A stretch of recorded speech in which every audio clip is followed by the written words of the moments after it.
Hello, hello. Happy Monday to all of you guys. Um, I'm so excited about today's special guest. Just real quick before we get going, for those of you who have been following me up to this point, please excuse me. I've been getting over something, trying to fight a little bug. So if I sound a little different than normal, that's what's going on here. If you are on here, please get those likes up. Tag anybody on this discussion who you think may find it interesting. Um, and yeah, without further ado, I'm just going to bring on today's special guest, Jessica X. Hello, Hey. Sade. Hey. Hey, and hey to everybody watching. Yeah, I am, like I said, I'm so excited to have you on. I was, back when I started being on YouTube about 10 months ago, was like the first time I heard about you. And I know you were creating quite a firestorm around the internet. I feel like you were trending every single day. So I feel so grateful to have you on, sharing this platform with me, and just, hearing more about just, your perspective, all of the above. Shout out to JTC for the super chat. Um, hey, Courtney Michelle, what's up? What's up? Hey, So, Courtney. okay, so yeah, we're just gonna get into today's questions. Let me pull it up. So, I wanted to learn a little bit more about why you decided to get in the YouTube space. Like I said, I started a few months ago, and I saw that you were gaining a lot of traction and always trending. And ever since then, I've just been like a secret admirer. But would you mind just sharing a little bit more as to why you decided, yeah, why you decided to get started? To be honest, I kind of just fell into it. That's the I best fell way. into it, yeah. So had no real idea in the beginning where my channel would go, what it would lead to, but I was around in the Manosphere spaces beforehand, and before I made my channel. Okay. And I had people asking me to make a channel, and it was it was controversial, and I think we might get into that Yes, later on. But the woman being there is definitely. controversial, and ultimately it was like, okay, do you know what? If you want to listen to me, come over to my channel. If you don't, then I'm Right. out your way. And then from there, it's just been giving out the message that I think is correct and what we need, as a community, as a society, to move forward. And here I am. So you said you mentioned you kind of fell into it. Are you saying it's like you called in randomly and then you just kind of were like, oh, I need to do this, or you got felt coerced? Like, what exactly? How exactly would you define like you falling into it? Well, the manosphere itself, I fell in accidentally. So Oh, okay, okay, okay. it was actually through O'Shea that I found the space. O'Shea popped up in my recommended videos. Oh, okay. So I clicked on it. And then I think it was actually the first time that I'd seen like the live chat feature, and I was just in there, chatting away. I saw another content creator, and then they said, "Well, I've got a channel too. Come over and check it out." And so I went over and checked it out. Jumped on a panel, and that's where it all began. And that's like where I just was in the manosphere space. And then fast forward about 6 months later, that's when I made my own channel. Okay, okay. Yeah. No, that makes so much sense. It's funny because when I first started a few months ago, some of the first content creators that I really started listening to were within the manosphere, and at the time I didn't really know that was a thing. I think it was Hmm. actually my husband that really started to be like, hey, like you should check this out. And so it's funny you mentioned that. I was also kind of like your beginning to the YouTube platform. I So remember the first time I saw you as well. Was over on Bernard's. That yes, was the my Renata. introduction to you. Yeah, he grilled me, I think, a few times on. Actually, I think it was actually two different. There was one article that I wrote. I think at the time on my blog, it was called like "Are White Women Prettier Than Black Women" or something like that. Hmm. And then so he like did an interview, and he's like grilling me like, "What do you mean?"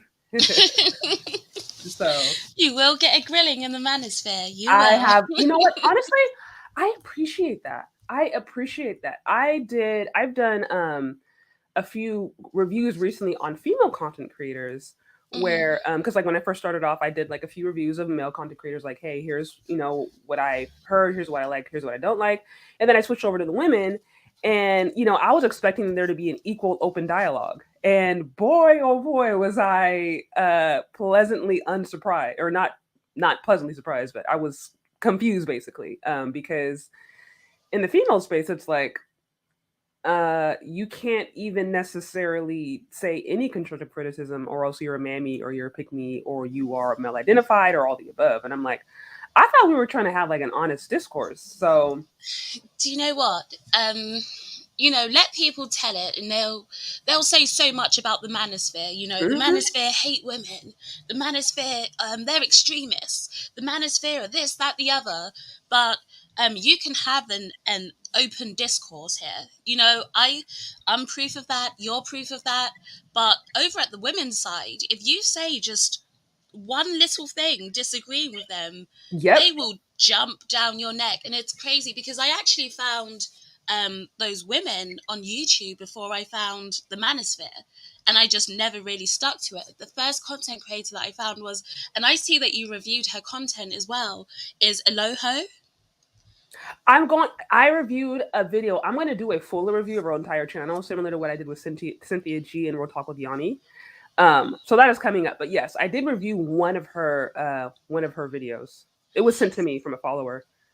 Because I found her channel. I was like, oh, she's a pretty woman and she's Hmm. Nigerian. I'm half Nigerian. I was like, okay. And I Yeah. was listening, and then but I wasn't I wasn't agreeing with her views on things. And so, I'd say, but blah blah blah, and I put it in the comments, and I would get jumped on. And I'm talking about the women would swarm.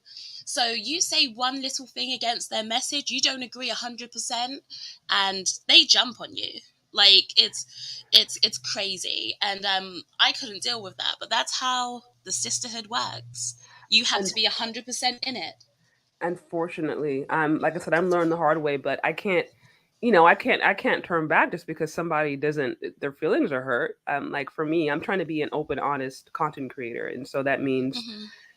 that I'll be a healthy critic of myself, of my own channel. I'll have open and honest dialogue with men and women. I think that's what it actually takes to be a healthy person and to even build a healthy community. So I'm going to continue doing my content reviews. If people's feelings are hurt, then hey, we can talk about it. Or if they just want to call me mammy and pick me, then it is what it is. And that's usually what they say. Yeah. But do you know what? I think most content creators who are solid in what they're doing have no problem with other people reviewing their content.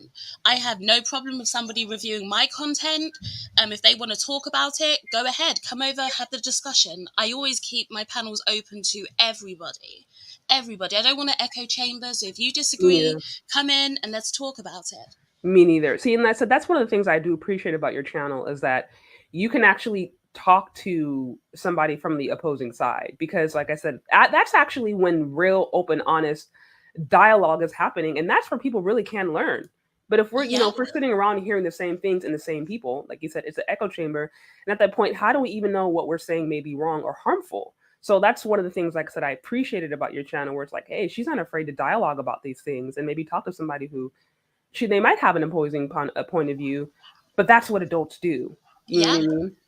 And that's So how we evolve as well, just as people, because there were things that even I came into the manosphere and I thought one way.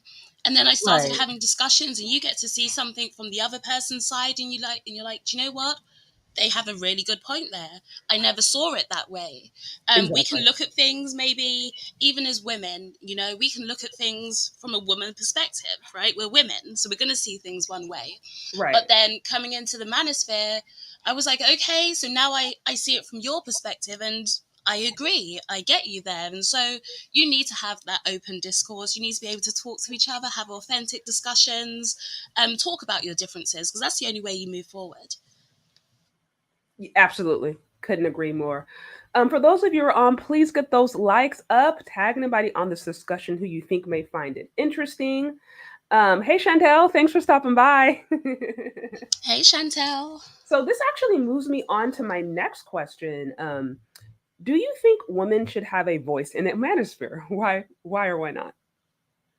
It's such a hard one. It's such a Mm-hmm. hard one, and because it's so hard and it's so controversial, I've stepped back from saying that my channel is a Manosphere channel, Mm-hmm. simply for the fact that I know there's going to be a lot of people that don't want me to have that title. Right. Some people, and it is the Manosphere, so you can understand people wanting it to be a man space. However, the Manosphere is not a monolith. It's an Right. umbrella of different people, different groups of thoughts. Everyone is not the same. And so the way that I like to see it is you do things on a channel by channel basis. So there are some men who say, listen, no women in here, none. And when they have that view, I respect it. Stay back.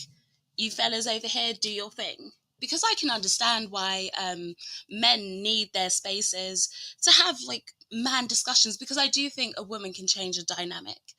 Women can change the dynamic of conversations. And so I can fully appreciate that they want their own space to be able to do their own thing. So if somebody has a channel and they want it to be man only, got ya. I'm out of there. You won't have to see my face. But then other people um, are, they welcome women. So they say if women want to be here, sorry, I'm recovering from a cough as well. No, it's If okay. women It's okay. if women want to be here and they want to chime in, support, be part of the discussion, then they're happy to do so. So it's a controversial one. I take it on a content creator by content creator basis and just see what they're cool with. But I can understand how men could be skeptical of how many women there are in the manosphere. Because, like I said, women do change that dynamic. They do bring a different energy, and you don't want that energy to take away from what you've got going on. Or, if we're sitting down, we're having a girl chat, ladies discussion, Danica, hey, Hey. um, we're having like girl chat. A guy being there can throw that dynamic off a bit, It can. Right. You might not say the same stuff. You might not be as open. So I can understand you don't want too many women around, or if you do want your space where it's just men. I get it. I always find that one a little bit I find that one it's tricky because there's such like a blurry line, if you will, because for example, I wouldn't say that I'm a woman in the manosphere by any means. I've talked to men within the manosphere, but it's like I'm not like every single day hitting manosphere talking points or like, like full blown red pill. But ideologically, if you are a heterosexual woman that likes heterosexual men, then there's going to be things that you say or speak about or support that are probably going to be ideologically, in step with the manosphere. And Hmm. so I think that's where it gets a little bit tricky. And then also, you have a lot of men in the manosphere who are constantly reviewing women. I mean, take MTR, for example, where Hmm. love his channel, but majority of his channel is just about like finding the lowest common denominator and reviewing those women. That's kind of his thing. And so it's like he's constantly talking about women and women behavior, although he's in the manosphere. So it's like, okay, if you are talking about me or talking about us as a woman, how can I not be involved in that dialogue?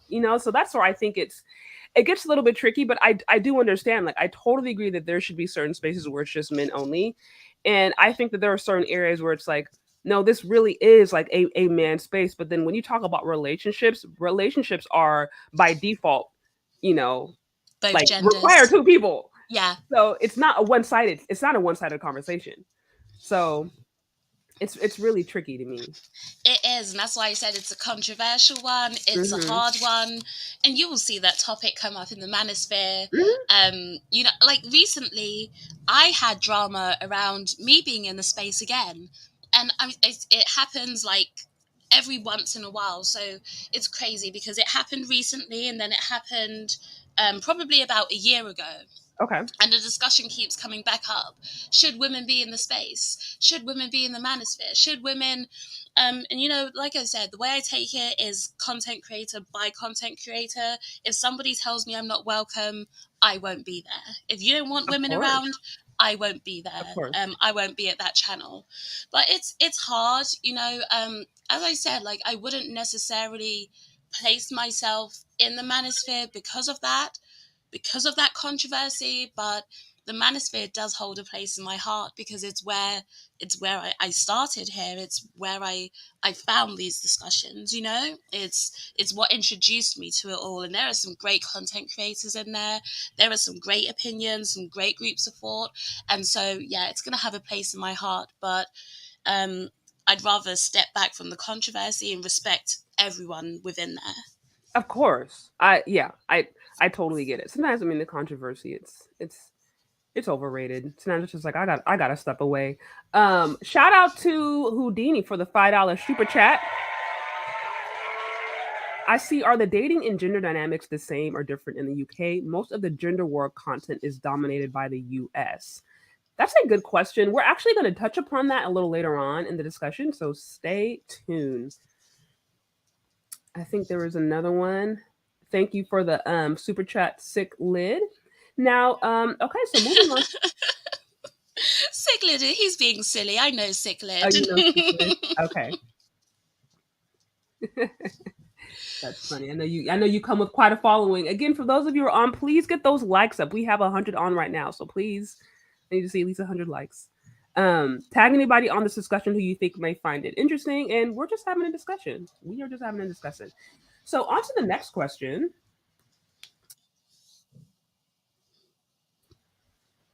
Okay, so do you see commonalities between dating and relationship in America and the UK? If so, what are they? I do. I see a lot. Um, the thing is, when I first came to the space, I had no idea that they were solely just talking about America because I could relate so much. Because everything that they were talking about, I could relate to. I see it in my everyday life. So I had like, because there was some controversy afterwards where it's like, but you're a Brit and you're speaking about America. But when I first came in, I had no idea that it was purely like American based because it is so relatable. And Of I guarantee course, you ask of a lot of course. content creators, you know, when we can look at our YouTube studio and we see who's watching, for most people, their second biggest demographic, either second or third, is going to be the UK. Why? Because we can relate. We can relate to it, and a lot of the times the American channels kind of dominate because you've got higher numbers, but we can relate to what's going on. But there are so many similarities. I cannot, literally, there is not one thing that is discussed in these spaces over at your channel in the Manosphere. Hmm. You know, the Danikas, the Chantel Simones, at their channels that's discussed that we don't see over here. It's so Right, relatable. We see it right. all. So I think we're both Western countries. We're very similar countries, Of different course. accents, you know, different scenery, but same behavior. Same behavior is mirrored over here when we look at who's leading in single motherhood. Sorry, it's black women leading in obesity. Same here, it's black women. All of these things that are discussed, it's the same here. The two societies parallel each other. Right, right. I think I mean to me I know that's another controversial thing, but I try Hmm. not to get too caught up in I don't know if it's the tribalism or whatever you would call it, where it's like, oh, well, I'm from America. Oh, well, you're from Jamaica. Oh, well, you're from Trinidad. You know what I mean? Like, Hmm. because I'm like the similars of just being black. Period in the West in particular is it's similar because there was a similar starting point, similar traumas, similar wounds, just there's so many similarities. So while I don't want to pretend that it's all identical, I feel like more often than not there is a shared experience that just black Definitely. people in general have across the diaspora. And so I don't think it's helpful to try to you know whether I don't know to try to keep people out or to try to separate further when there's already so many factors that are already trying to separate the black community. I think it's detrimental when we say, "Oh, well, I can't have a conversation with you because you're in the UK." Like I don't see that as being helpful personally. Yeah, So And the message is more powerful when we have more numbers, when we stick Right. together, especially if we're having the same problems. We're going to require probably the same solutions. So let's get together and let's talk about it. Absolutely. Absolutely. Again, for those of you who are on, please get those likes up and tag anybody on this discussion who you think may find it interesting. Um, so okay, what would you say? And you already you already spoke to this, but could you expound a little bit more on the similarities and differences between modern women in America versus the UK?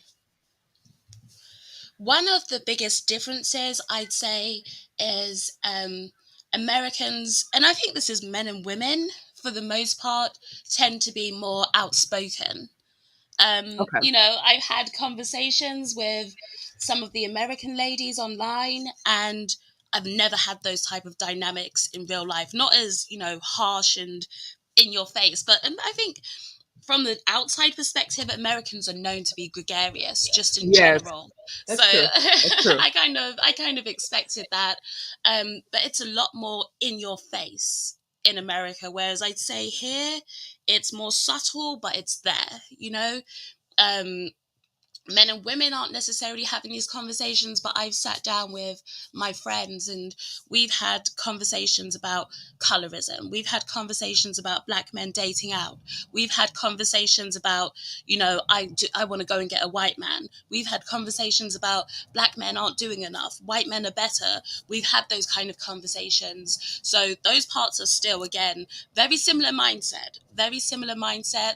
The entitlement, I believe that's something that comes through living in the West. So that entitlement, that lack of accountability, self accountability, those I'd say are commonalities. Pretty much the same thing. It's just not as bold and it's not as in your face, but it's definitely there. It's going on and it's happening. Right, that makes sense. So you're saying, which I actually have heard to be true. I remember the first time I traveled to France, and my auntie at the time, she warned me, and she was like, "Hey, please try not to be too loud because Americans have the reputation of being loud." And it was me and my Puerto Rican friend, so we didn't do too well. I'm gonna say that much. But I remember her We're a bit telling me, more reserved. right, right. And so Yeah. I've heard that in general that we just have the reputation wherever we go of just kind of being a little too much. Um, so you would say, apart from maybe the outward expression, though, many of the ideologies are still the same. The Many of the ideology, the yeah, pathology is still the right, same. The psychology, it's the same. right, and that's what I'm saying. It's like because I think we have so many shared traumas, so many shared experiences that is not surprising to me in the least that you would say that. Yeah, yeah, it's very similar because I've had people tell me, in England, well, the UK, you've never experienced racism. You don't have a history of racism over there, They don't and know that's what's history. created our problems. And I'm like, did you know that there was segregation that was going on here in the UK? Yeah. There was segregation. It was common to have signs on the doors, and the signs would say no blacks, no Irish, no dogs, to keep out Oh those gosh. people from certain premises. So yeah, you still had the segregation, you still had the racism, same problems, same history, not as deep as it went in America, but still the same problems. Of course. I mean, we know if you just know a little bit of history, then I think that will kind of eliminate any sense of like, oh, it's just so much more easier out there. Like, Yeah, no. more integrated today, but same history. So yeah. Yeah. Right. Absolutely. Absolutely. Again, for those of you who are on, please get the likes up, tag anybody on this discussion who you think may find it interesting. We are having a discussion with Jessica X, going over a few things: dating in the UK, Black women, divesting, and many other things. So let's move on to the next question. So, would you say that self hate is prominent among Black women in the UK? Yes or no? Yeah, yeah, it is. It's here. So most of the people, black people here, are either of African descent. You guys probably know this, Mm-hmm. either of African descent or Caribbean descent.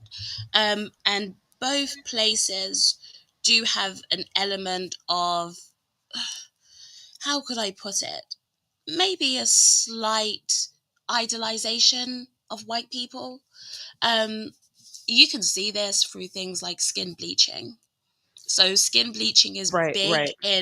in Nigerian culture, where I'm from, but also in certain parts of Caribbean culture, you'll see Mm, a lot of yeah, skin bleaching. So right. it exemplifies itself just, outwardly, and things like that. But then also, like I said, I've had discussions about with my friends, you know, light skinned girls have it easier.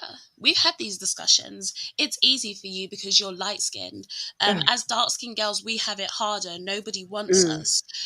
They'd rather have you. They'd rather have white girls. They'd rather this, that, the other. And so you do see that element of them putting themselves down. And I don't like mm. that. I don't like it. One, I don't like it because you're putting yourself down, and I don't want to see anyone putting themselves at the bottom of a pile. I don't. I heard a woman online say that dark skinned black women are one step above disabled people. And we Yikes. can look at this and say, oh, you're crazy, you're tripping. But imagine a psychology where in your mind you're placing yourself one step above disabled people. Your Right, right, self-image is right. very, very low. That's what it says to me. And the other problem that I have with it is that if you continuously are looking in the wrong place as to where that problem is, you're never going to fix that problem. One, it's going to cause you to hate yourself and hate your image, but two, you're never going to improve because the problem isn't your image, it's attitude, not image. And we can see this through, this is always referenced, and it's the online dating statistics that put black women, as the least desired women. Yeah, And I yeah. was actually looking at a separate study that was based purely off of attractiveness. And it was crazy to see the polarities between those two studies, because when it was ranked purely off of attractiveness, do you know who was at the bottom? East Asian women were at the bottom. Interesting. But on the online dating, they were top. And black women were in the middle, whereas on the online dating, they were on the bottom. But in the just attractiveness, they were above East Asian, South Asian, and then they were right in the middle. Okay. So it's not your image. I try and stress this to women all the time. It's not your skin color. It is the attitude, it's the persona. Other people are watching, other races are watching from the outside, and they're seeing the same things that black men are complaining about. People's eyes are open to this. There's another set of stats that if you look at it, and this is in America, Mm-hmm. white men who are open to interracial dating, 87% of them say that they wouldn't be open to date black women. Mm-hmm. And Yeah. that's not an attractiveness thing. That's a behavior thing, because the world is looking, the world is seeing you. And we can keep, I say colorism is more of an excuse as opposed to the real problem. I believe that colorism exists, but I believe that it's blown way out of proportion and it becomes this fallback option. Like I couldn't get him because of this. I couldn't get him because of my skin color. When it's like, no, babes, your attitude stinks. So I don't want to. I'm rambling. I don't want to talk too much. No, no, no. That's you make some really, really, really interesting points. I mean, going back to the skin bleaching, which you see that all over.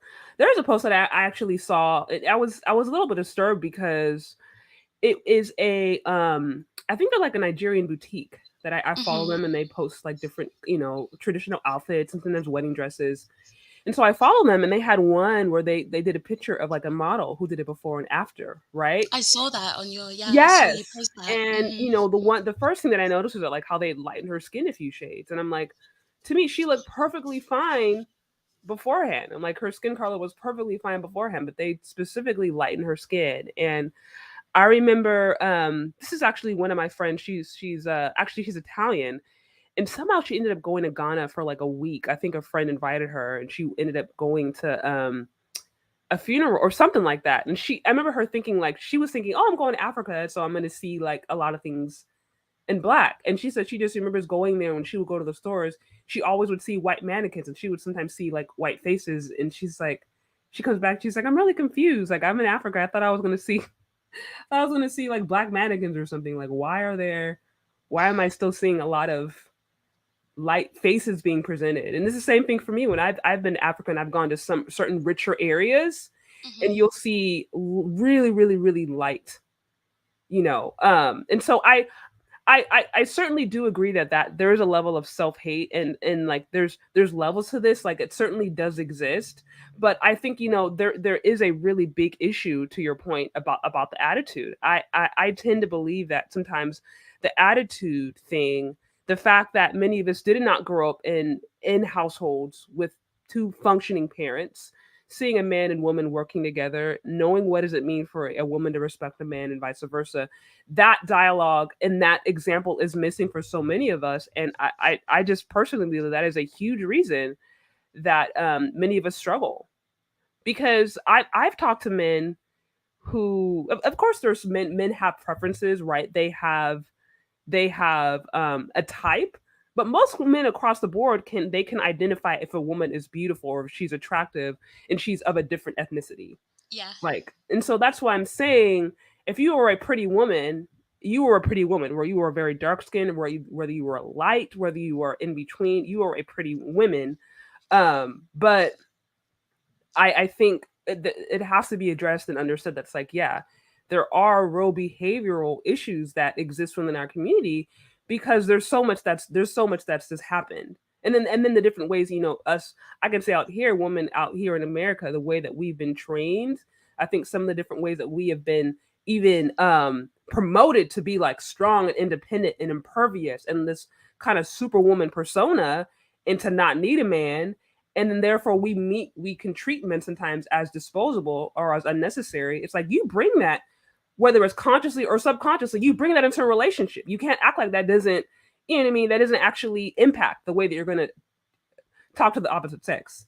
So I do completely agree that there is some behavioral issues that should not be overlooked, that play a huge part in our desirability.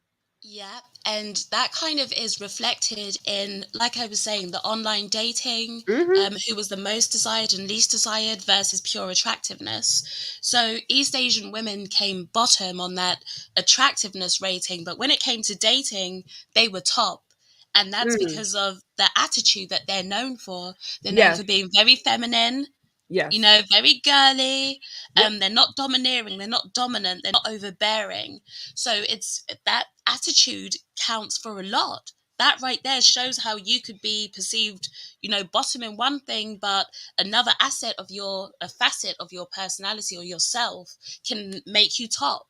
So you can learn from that.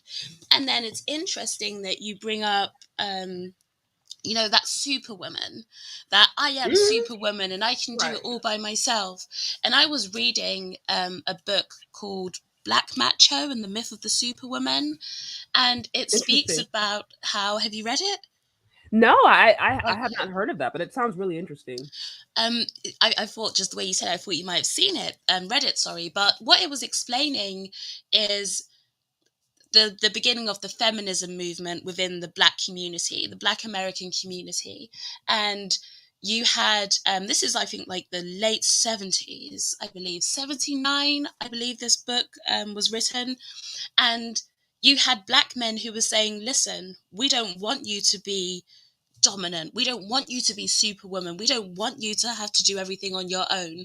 And we want you to be more feminine. We want you to be more soft.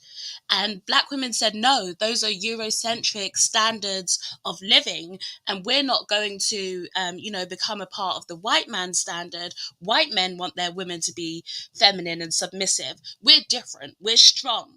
We can do it all. And that's where you saw the rise of that independent woman. She can do it all. She doesn't need anyone. She's superwoman. She's got it all covered. And I think it's interesting because you see that in, the early 80s, late 70s.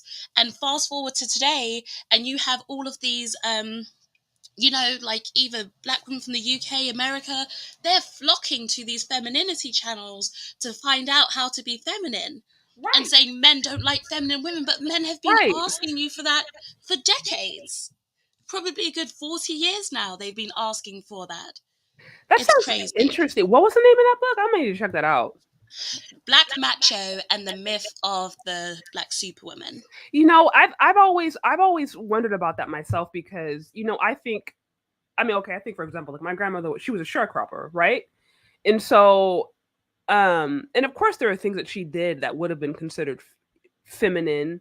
But it's like I think, okay, from an emotional standpoint, there were certain things that she didn't have the luxury to express in her environment where she was on the run. I mean, the stories that she had from her experiences with the KKK, different things, like it was some serious stuff. And so I think in an environment like that, where you're like your mindset is in warfare, it's like, okay, you don't necessarily have the luxury to to to act a certain way. And so I think about that sometimes and I wonder, okay, maybe from like an emotional standpoint, were there certain things that maybe she didn't feel free to express because in an environment where you're on the run, you expressing vulnerability could actually put you in harm's way. So I think about that, but it's like, okay, that's my grandma. Then I'll fast forward. Was that behavior passed down? Like, are we still in that survival mindset? Or is it something different going on? Or is it a mixture of both? So that sounds, I don't know, it sounds really interesting what you just said. It could be pathologies that were relevant to a certain Hmm. point in time that have been Yeah. passed down, but they're not relevant today because society has never been more comfortable for us than it is today. Especially as a woman, you've never been more comfortable than you are living in society today, you know? So yeah, it's interesting. Yeah, absolutely, absolutely. For those of you who are on, please get the likes up. I wanted to send a special shout out to the super chats that I saw come through. I see Leo Anthony is interracial more popular in the UK. Great discussion, B2Y. And then I see the Dane C for the super chat. Much appreciated. Again, for those of you who are on, please get those likes up, tag anybody on this discussion who you think may find it interesting. Also, if you want to show support to the show, you can find me on Cash App or Venmo, Shay Charday. So on to the next question. Okay, let me see if I can pull it up. Um, so yeah, so like I said, some of the things that you mentioned, and it makes sense why you would come on this space and feel completely at home because many of the talking points, many of the pain points, many of the struggles are the same. Now, and correct if I'm wrong, you are biracial, am I correct? Yeah. So do you get, because I hear this argument a lot, right, about biracial women not being considered black or not being black women. Like they're their own separate class. I don't understand that historically because certainly in America there was never a separate class for biracial people. The one drop rule applied then and in very many cases still applies now. But do you find that you get that yourself because you're biracial, that you're like, oh, well, you're not one of us, or you don't belong, or you shouldn't be talking on these issues? It's a hard one to explain. Okay. So, firstly, one of the differences between the UK and America is that the one drop rule does not apply here. So, Okay. by law, I am a mixed woman. When Okay. I tick that box, the box I tick is mixed. We're a separate category. We're not seen as one. Sorry about that. So we're not seen as one. So that's something that's it's just the norm to me. It's Mm-hmm. always been that way. But then, it's because of that you can't be a part of black discussions. But even though that's how our law is set up, I am still a part of the black community. That's who I am. That's how I was raised. That's Mm-hmm. my blood. That's my father. That's my experiences. My family. It's who I was raised around. So I still have that black experience. And I think even visually, if somebody was to see me, if I didn't tell people I was mixed, um, people would have no qualm with me, wouldn't with no qualm with seeing me as black. Visually, I can be seen as a black woman, and so I'm still going to have somewhat of that same experience. Right, right. And that's always, I mean, I'm not mixed, but I have, a few of my aunties are, I have people in my family who are.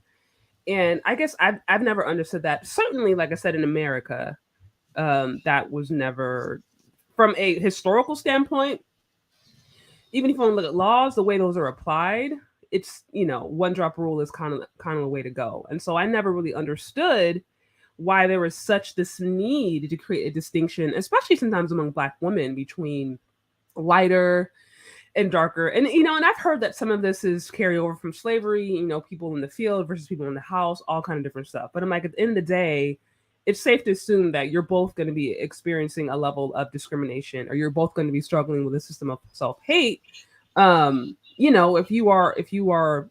If you are surrounded by people, or a system that tells you that you're not necessarily beautiful, whether you're Hmm. light or Hmm. dark. So I never personally never understood the need to do that. Again, I think it's somewhat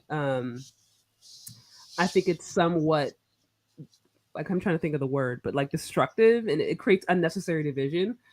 It's But I divisive. hear it. Divisive. Hmm. Hmm. Yeah. So, okay. So on to the next question. Okay. So, do many Black women in the UK identify with the Divester movement, and if so, why? Yes, the divestment movement is big over here as well. So, like I said to you, I've had discussions personally where it's you like, I'm going to go and date white men. White men are better. White men treat you better. White men make more money. White men are more, dominant and more masculine. All of the same things that you hear within the divester movement over there, you hear it over here as well. And it's interesting because if you go over to the divestors channels, I've checked these women out. I've done videos on them, and I've lurked in their spaces, and I've watched their content. And again, the biggest demographic that I can see there, apart from Americans, are British women, women from over here. So yeah, it's definitely a big thing over here. Interracial dating is more common here. Interracial dating is more common. I saw somebody put that in the super chat earlier. Interracial dating is more common in general, just because our setup, our racial setup, I think is pretty different to that of America. What I see from America is that you have, black cities, black towns, places that are predominantly black, especially if you go to the south. Whereas over here, black people are predominantly in the cities, and you're much more integrated. So when we went to school, we're integrated with everybody. It's black, white, Asians, all sorts. Everybody is just all together. So we're a lot more heavily integrated. So interracial dating is more common for that reason. The more you're around somebody, proximity, the more you're going to date. Yeah, that Interracial makes sense. dating for black men overall is at about 50%, and that's dating. For black women, it's about 35%. Now, when we break that down and we look at who's actually living together, actually cohabitating, we see differences. So, as I said, racially here, we're either African or Caribbean descent, one or the other typically. Caribbeans tend to date out a lot more than Africans. So Caribbeans date out twice the rate of Africans. When it comes to living with somebody of a different race or being married, overall that's 43% for Black Caribbeans, and it's 22% for Black Africans. So it's twice as common in the Caribbean community as it is in the Black community. But interracial dating is a thing over here. Um, Interesting. You said it's twice as common in the Caribbean yes, community. as opposed to African. I wonder why that is. That's a interesting point. I think just overall Africans tend to be more tribal, right? So No, it's that's you that's stick to that, your that's own. that's facts. So yeah, Africans come over here for the most part.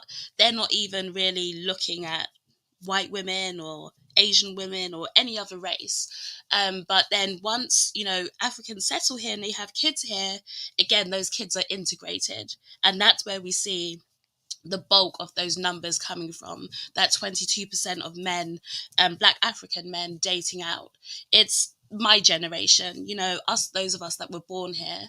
And like I said, in the Caribbean community, I think it's less tribal, and that's where you see a lot more dating out, even from when they're immigrants just coming over, a lot of dating out. Okay, so you'd say, so would you say, now would you say interracial is just as common as somebody of dating within their ethnicity, or it's more like people tend to date interracially more?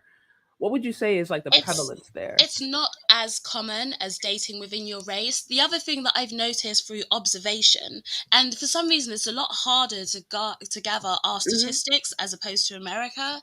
But one thing that I've noticed is that Black people will typically date around interracially more, but then when they actually get married, it tends to Right. be within their own race. But then when it comes to dating, people do, try different things. So it's definitely a mix. But I say for the most part, people tend to stick within their own. But interracial dating is common, and yeah, it's common here, and it's not something that you'd be like, shocked at. Attitudes are slightly different there. Interesting, interesting. Yeah, I know. I mean, certainly out here, we know people in general tend to, even with the prevalence of the media promoting certain things. I can't remember the last time I've seen like a commercial or ad with two black, like a man and a black man and a black woman together. Like I can't remember the last time I've seen like a commercial on television seeing that. Like it's almost always interracial, like almost always. And so we see that, I think, promoted, even movies. You Hmm. see it over and over and over again. But it's in terms of what people are actually doing, who they're marrying or not marrying is generally, it's within whoever you're in proximity with. And that right now, at least certainly in America, is he still, black folks with black folks, white folks with white folks, Asian with Asians. Certainly in cities, I'm in the Bay Area, so I see everything out here. I will see interracial, I will see intergender, I will see inter everything in the Bay Area. Like you'll see everything out here. But I know the Bay Area is one small little bubble of, what generally happens across the board. So Hmm. interesting. Yeah, I think it's going to be different depending on where you are, the dynamic that you live in. So I think city life, it's always going to be more common because cities are more multicultural.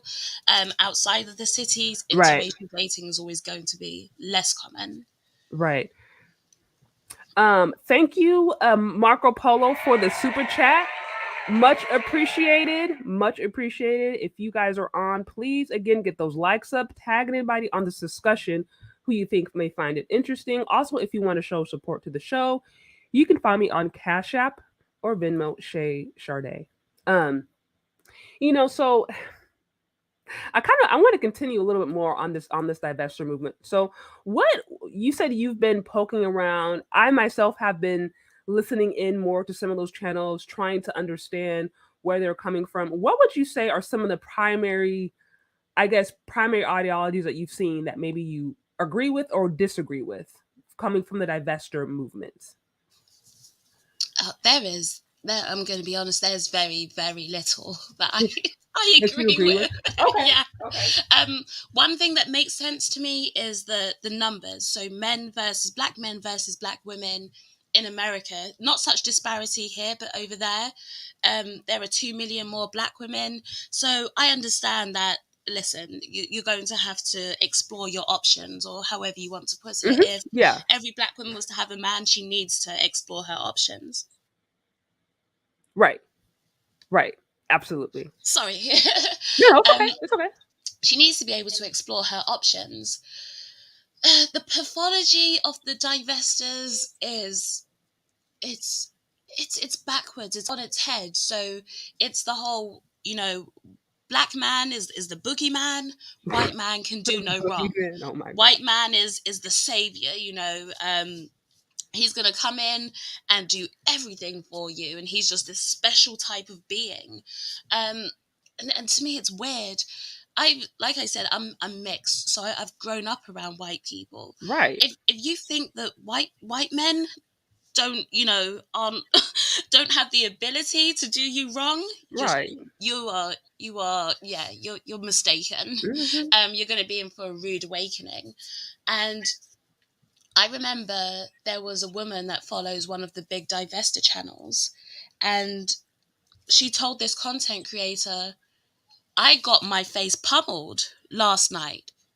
I Oh, got my face pummeled, and oh she my was with a white gosh. guy. And she said, I thought white men didn't do these type of things. You said it was black men that are like Oh my this. god. I thought white men don't do this stuff. So a lot of them are delusional. They're walking around thinking that white men can do no wrong. That's one of the number one things that I saw, just putting them up on this crazy pedestal. Another one, I had her call into my show, and she'd been up a few times, and verbally she was disgusting. But I thought she was interesting because something about her was not quite right. Something was off. Something was off. Huh. But she just had this hatred for black men. She was engaged to a white guy. She showed us her ring. We Mm. even spoke to him. Oh And god. then what we actually found out was that he was beating her up. He beat her up. Dang. She had a miscarriage due to it. Oh my He gosh. was verbally abusive to her. All of this stuff, but she was hiding it.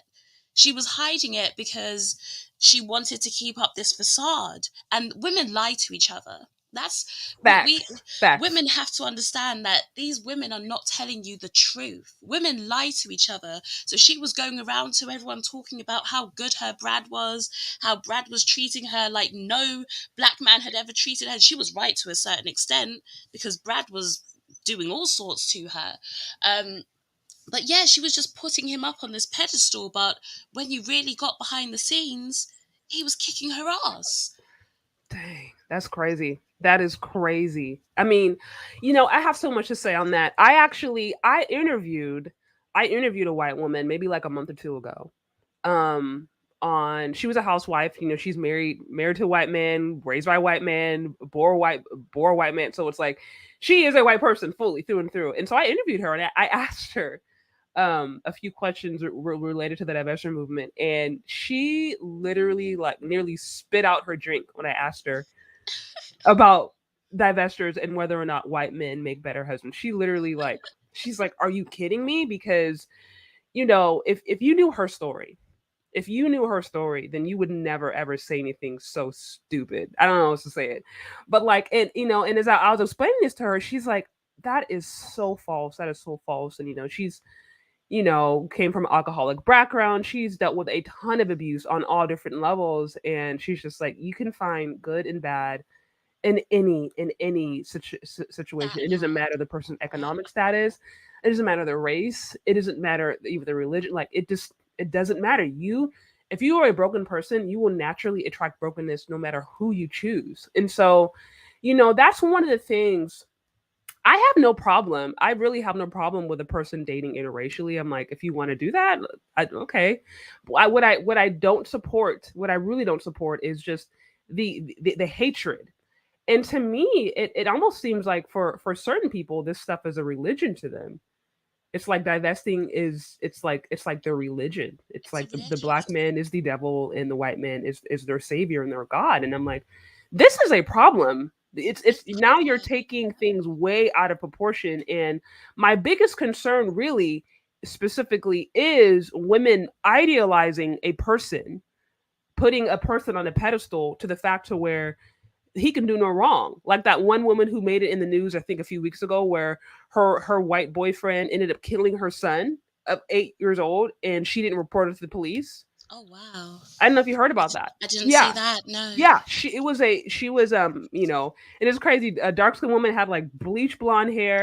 Oh, I know the Yes, one that you're talking about. Yes. yeah. Mhm. And she literally, the dude killed her son. Not only did she report it, like, I mean, that body stayed in the apartment decomposing for what, over a year, along with her prime, presumably other black children. So it's just like, where are you mentally to get to the point to where you hate where you came from, to where you hate the men that share your complexion. I'm not saying that you have to we don't need to act like they're all gods or they're perfect, because they're not, and nobody is. But like again, the hatred, I that is to me what is so bizarre to me. Like there is this strong sense of like loyalty to something that can be so damaging. And that to me is like I don't understand this. They are extremists to the highest degree, completely delusional. And I can believe you were saying that the white lady that you had on had to laugh at, had to laugh at, because if you just sit back and you listen to some of the stuff that the divestors are saying, it is laughable. You sit there and just be like, what the hell are these women And you know, talking and about? and to me it shows like, okay, you actually don't know white people. Yeah, You haven't grown up around, you don't know their struggles. I speak with white women. I grew up around white women. That they've shared with me some of the, some of their deepest challenges and sorrows. They have struggles and problems just like anyone else. So it's like you can't sit here and act like, I mean, and even this whole idea of like, oh, white men treat all their women great. I'm like, well, if that was the case, then feminism would not have ever been started. feminism White women would starts not with have white women. literally created an entire movement to go against their white men that you say are so perfect. So I'm just like, what are we even talking about? What's going on here?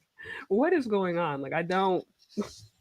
They are completely delusional. And when you say that you can tell that they've never been around white people, that was the very first thing that I noticed too. I was like, these people have never actually been around white people, because if you had, you wouldn't put them up on this pedestal. They're flawed just like everybody else. Right. There are And that good and bad people in every race. Every race. and yeah, and I did I think I mentioned you earlier, I did a Cynthia G video review because I've that's just something that I've been wanting to do on my channels, understand more of like, where are people actually listening to? Like if I want to speak to women, I need to understand who are they listening to, like what content are they ingesting. So, I did a video review and tried to share, okay, here's maybe what I agree with, here's what I disagree with. And like I said, what was so interesting to me was of all the detractors, I never really saw anything that actually could validate my point or disprove my point. It was Hmm. all, what is it, shame, insults, and the need to be right or something like that. Like it was all Yeah. going against my character. Oh, well, you're a mammy, you're a pick me, or you just worship black men worship or whatever. But no one can actually say, hey, what you said here is wrong because of this. Like it wasn't a logical discussion. And that's when I started to realize, like, I really feel like this is like I am now going against their prophet or their prophetess or their leader, whoever. Like to them, this may be like a religion, and this maybe we can't have a logical discussion about this. Maybe this really is a core foundational principle to this person's life. I'm still trying to understand it myself, honestly. Because you can't have a logical discussion with delusion or somebody that doesn't care about logic. One thing that Mm, you see with the divestors is it's not about logic. It's emotion, it's bitterness, it's anger, it's very emotion based. It's bitterness, it's anger, it's resentment, it's mm, everything but logic. And they have these women who are feeding them even lies sometimes. So there was a Cynthia G video that she did, and she does the dusty, what is it, the dusty trash bag, whatever, this, with the yeah, trash yeah, yeah, bag yeah. The things. three struggle dusty trash. I don't know, That's something like it. that. Yeah. Trash bag bandits, I think it is. Hmm. And it was a story about a girl who had committed suicide. Oh, yikes. And she had committed suicide because she said she couldn't take motherhood, she was struggling. And Cynthia G purposefully, and I know that because I was going to cover this story, but I've been Mm, busy and I've been ill, so I've fallen back from YouTube a little bit. So I didn't get a chance to cover it, but I was going to. hmm. And she put this story out there and she purposefully misrepresented this story. So, what she didn't say about this story is that the girl that committed suicide was actually a product of divestment. Oh, So, she wow. had a black mother and a white father. Okay. Her sister spoke out after her suicide and said her dad had never been there for her. And if he had been, she would have had a male role model that she could have based Mm, better relationships on. wow. Cynthia G never spoke about that part. And what Cynthia G also did is she used a picture of this girl that committed suicide, her brother. So her brother is black. This girl was mixed. Okay. She used a picture of her black brother and said that this was her boyfriend and the Oh father of her wow. children. And she purposely lied to her audience because the caption underneath that photo that she had to have screenshotted literally said "my brother." So Cynthia G cropped that part out and came out and lied to her audience, made it seem like she had the baby with a black guy, when guess what? The mixed girl who killed herself, guess what? Who the father of her child was? It was a Wow. white guy. Wow. So they cover it up. The mother divested and it didn't go well for her. The daughter Woo. divested. She didn't have any help. She ended up committing suicide. But Cynthia G is never going to sit there and put the white man in a bad light. In fact, in a situation where if that was black men, they would have completely bashed him. Just Oh, there would have been a completely bashed five-part him. series. There would have And been a five-part series on that thing for they sure. protected him and they blamed the black guy who had nothing to do with it. But they always have to find a way to make the black guy, the boogeyman, the bully. He's the aggressor. He's the cause of all your problems. And content creators are knowingly lying to these women to feed their delusions, right? To feed their hatred, knowing what they're doing and not caring at all. Cynthia G is up there trying to take your money. She's not trying to help you. If they really were looking for help, they'd be over here listening to you. They'd come over here and listen to me. They wouldn't be over there with Cynthia. That's proof that she's lying to you, but they won't see it. They'll just say, so. But there are black men that are doing that. There are black men that do those things. Well, how about the truth? How about we show what's really going on? Because divesting didn't work for that girl, and RIP, it didn't work for her. And the common thing that these divestors are going to have to realize is that you cannot divest from yourself. You cannot divest from yourself. If you are the problem, those problems are going to follow you wherever you go because you have not done the internal. You have not done that inside work to actually get you to where you need to be and have progressive results. You're never going to get the progressive results because you haven't progressed within yourself. You haven't Fact. addressed the real problem. Exactly. To your point, you cannot divest from yourself. I mean, that is a mouthful right there. Shout out to Raw for the $5 super chat. I see a lot of divestors still have sex with black men, especially Pookies and Ray Rays, even to help them do their dirt. Tricking kind black men and simply get set up and mugged. Yep. No, that's facts. That is absolutely facts. And granted, I haven't done a scientific study on this, but my theory is that some women who find themselves kind of sucked in by this bitter ideology are women who just have been kind of ran through, who have had their pookies and their ray rays situations. Mm-hmm. Maybe they are, a baby mama of two and three. Somebody doesn't pay child support. She's struggling, working 50 hours trying to pay some bills, and she's upset and she wants a bride to save her. And I'm not saying that's all of them, but I think that's a fair amount of them because there's no way you can have such a level of bitterness towards somebody if there wasn't some negative situation or negative situations in your life to lead you to that conclusion. And So, that's mhm. one thing that I've noticed. And it just goes back to lack of accountability. They've made bad choices. So they have been with Pookie, they have been with Ray Ray. And listen, at least they understand that they need to change that cycle. So they understand that, okay, being with Pookie was a bad thing. They're able to grasp that and that they've got that.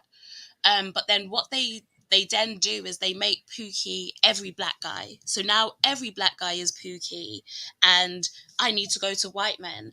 And it's like, no, every black guy isn't Pookie. Okay, you've made bad decisions. You chose the wrong guy. So how about you start choosing productive people regardless of race? Because one thing that you notice, that woman that you spoke about, where her son had died, Mhm. they go from Pookie to Wookie. Wookie is what I call white Pookie. Yeah, They go they straight exist. from Pookie to Wookie. So they're not changing the type of man, they're just changing his skin color. But they're still picking the same dysfunctional guy because they haven't dealt with their dysfunction. Dysfunction attracts dysfunction, and they keep repeating patterns. So you see a lot of them who have made bad choices. They don't want to take accountability. They want to blame that on the man, and just still keep making those bad decisions. The other thing that I thought was very interesting about the divestors, and nobody can convince me otherwise, on Hmm. this point, is that they still want black men.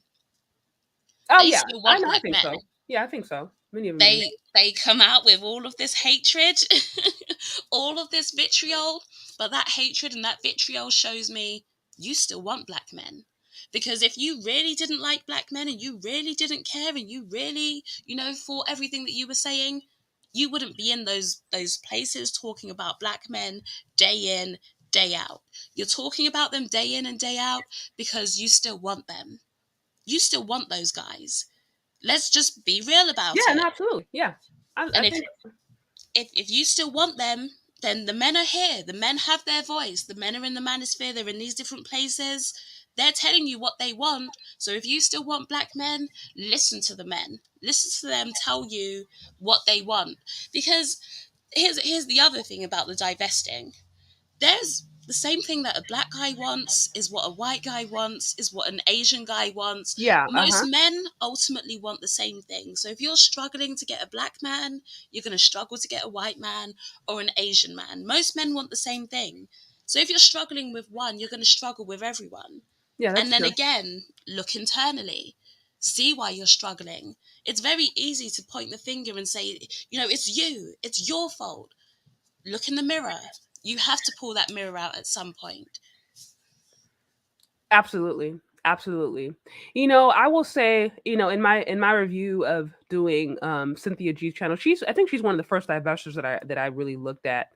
I'm still doing a deep dive on the other, but personally, no, I'm never one to try to make a judgment as to their intentions, or to make a come to a conclusion about their intentions. I can say that there are many things that I just didn't fully agree with and don't agree with as far as her content, but I have nothing against her. I had a few people come to me and say, oh, why don't you chat, you should go debate her, whatever. I'm like, I would openly have a conversation with the likes of a Cynthia G or any divester, because I have no hatred towards them. I don't see, I'm not here to demonize them. I'm more like, okay, let's actually look at the facts of what you were saying and see what is helpful, was not as helpful. I'm not going to support any ideology or any idea that I think is detrimental to men and women.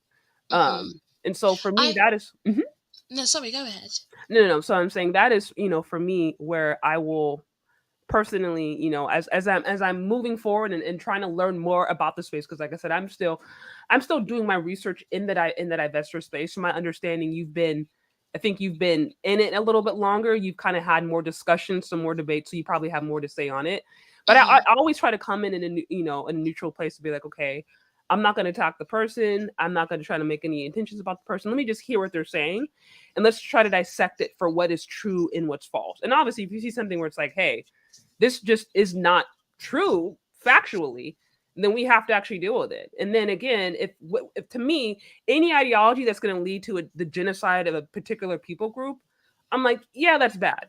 I don't care who it comes from. That's bad. You know what I mean?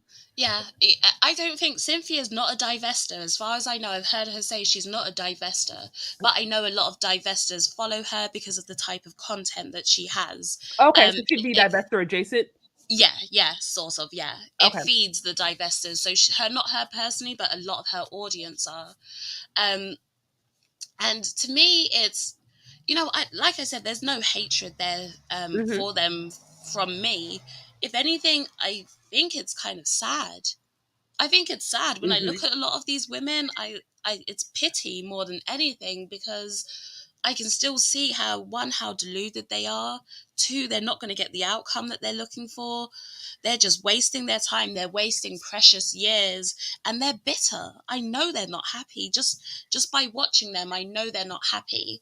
I think it would be super interesting if we had a big discussion, yourself, me, we could have ladies like Courtney, Michelle, Danica come together and have a discussion with some of those women on the other side.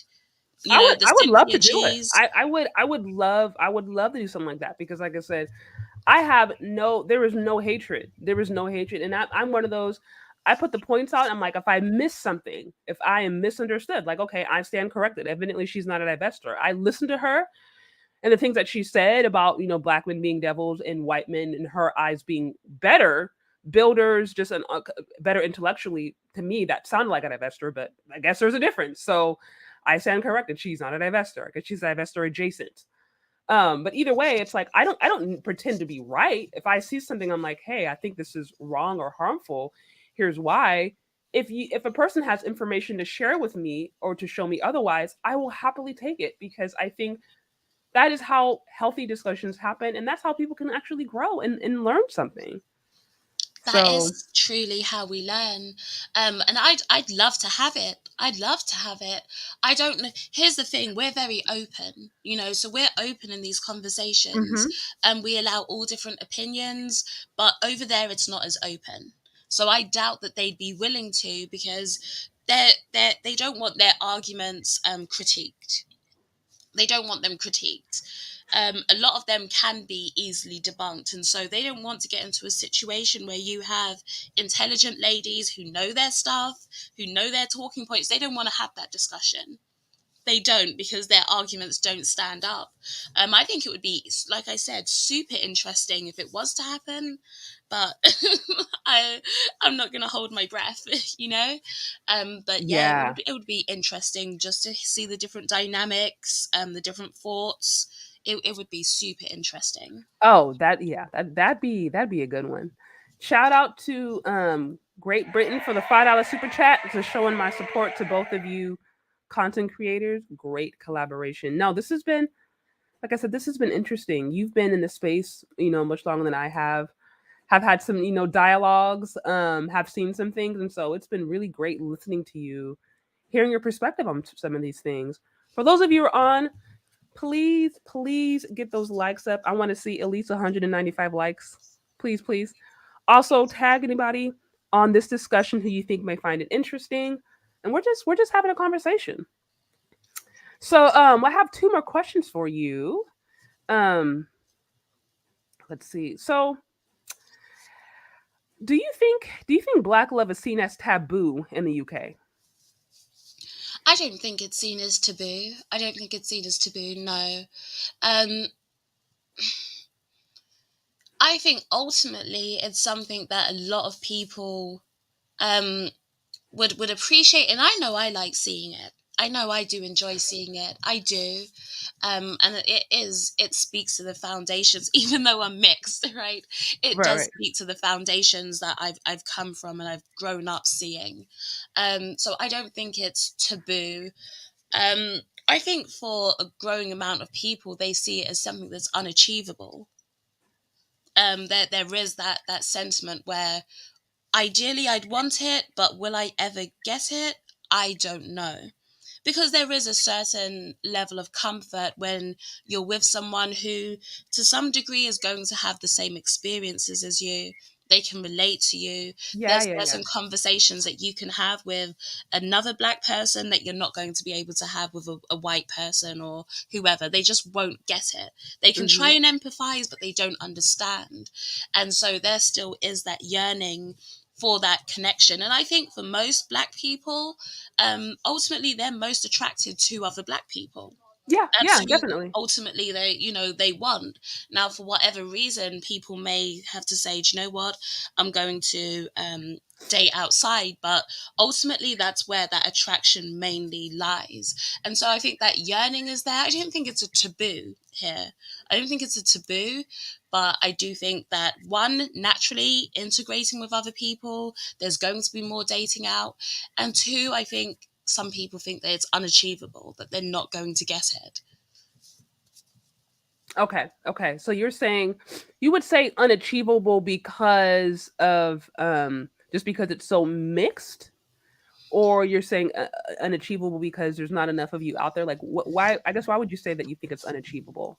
No, I think people see it as unachievable simply because of all of the things that we've discussed. Okay. So it's Okay. like, black women are saying, well, you don't want us and you'd rather have them than us. And no black man is ever going to want me. And he'd rather have Becky, or he'd rather have a mixed woman, or he'd rather have that.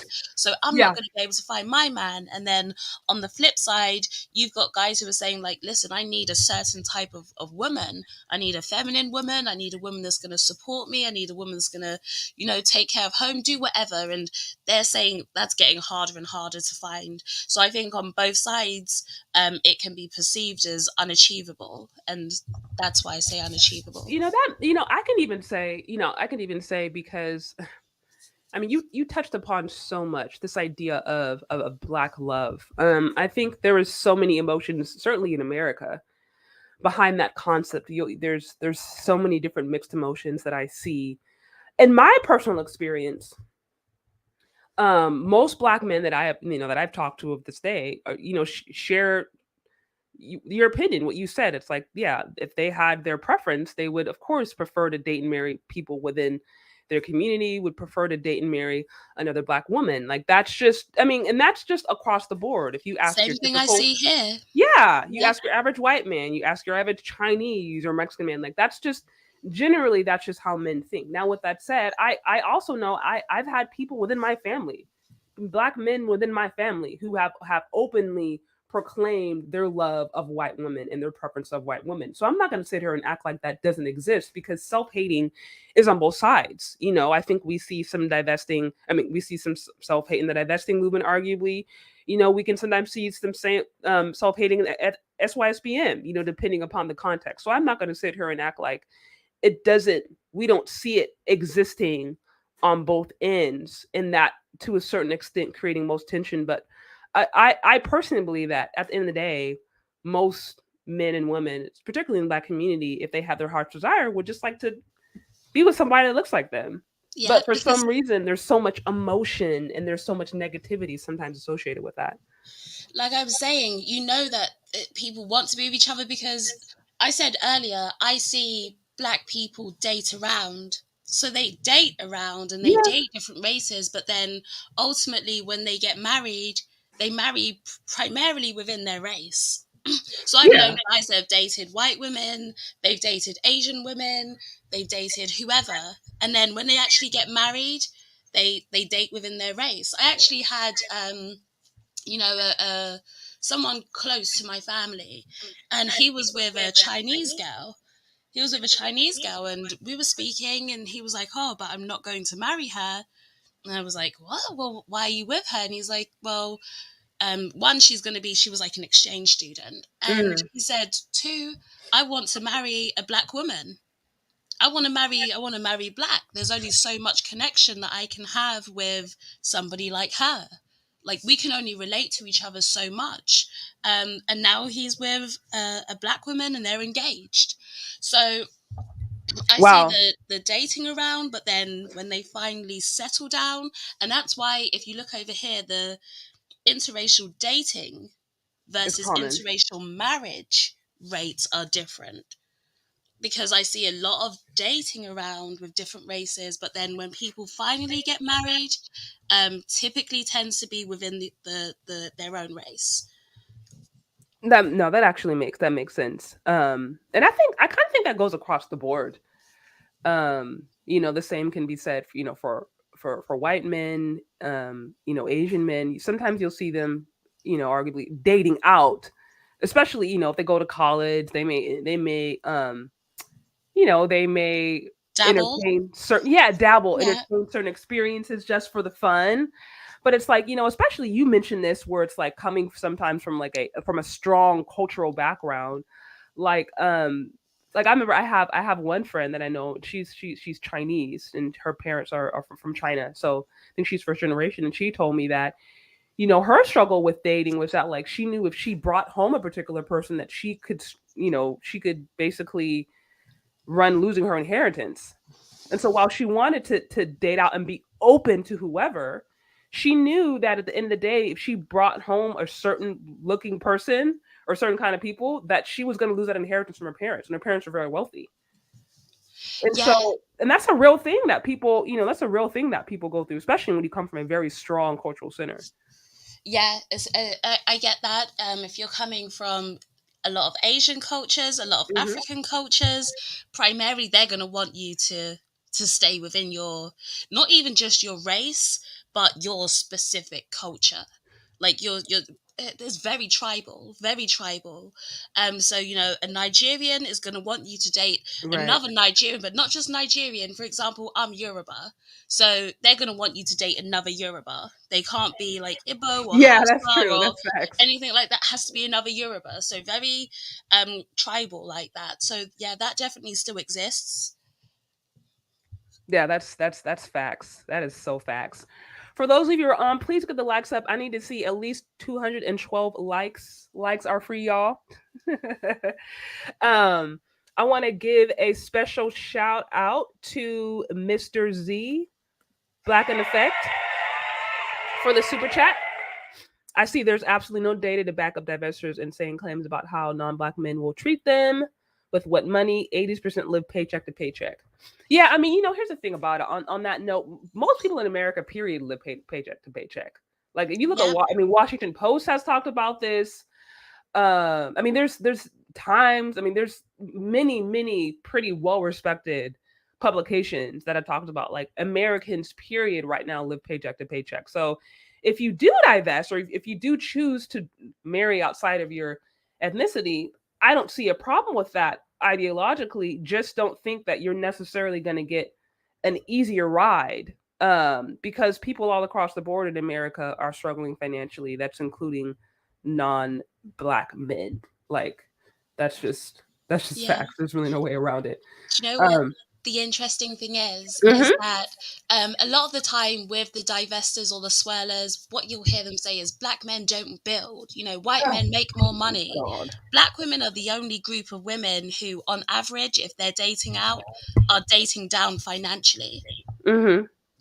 Every other group of Hmm. women dates up. White women date up, Hmm. Asian women date up, every other Hispanic women date up, every other group of women is dating up. Black women are the only group of women dating down. So they're saying that they're divesting because, they're fed up of this struggle love, this poverty love, this ghetto love. But then they're dating out to date men who are going to, because on average, when black women are with black men still out earn black women, but they're dating out to be the financial, how can I put it, the financial head, the financial lead in the Absolutely. relationship. So it's crazy because when you look at this stuff in real life, the rhetoric versus the actual actions, they don't line up. They don't line up. And that's because these women are willing to accept way less from a white man than they are from a black man. Their standards are so high for black men, but then so low for white men. And I don't understand it. I You know. honestly believe it's just the white skin is a perk to them. Yeah. No, absolutely. I've heard it. Oh, gosh, I can't think of his. Man, he was an old author. I can't think of his name, but he kind of used this idea of, the psychological tax, whiteness being like a psychological tax, right? Or where it's like you kind of see it as like a benefit, if you will, of just whiteness itself, that being seen as this is a perk, just being white. So, Yeah, to your point, certain people, they certainly do, whether they know it consciously or subconsciously within our community, they do ascribe to that ideology. Now, what's interesting, that's one thing that I've always struggled with too. And on one end, it's on one end you have, this argument that it's like, okay, we need to see black women need to be paid more, right? Like, men are, like, I mean, feminism, right? That's a pretty common idea of feminism, is that basically black men, or just men in general, are getting paid more than women, like they're being outpaid. And there's obviously stats and studies to support this, and that show why. But nevertheless, that is a common complaint. It's like, oh, these men are they're getting paid more, it's not fair. But then on another instance, you're talking about, okay, leveling up, right? and you're a boss babe, but then in other instance you're like dating people who make less than you, and it's just I just, for me, like, the contradictions to me are so utterly confusing.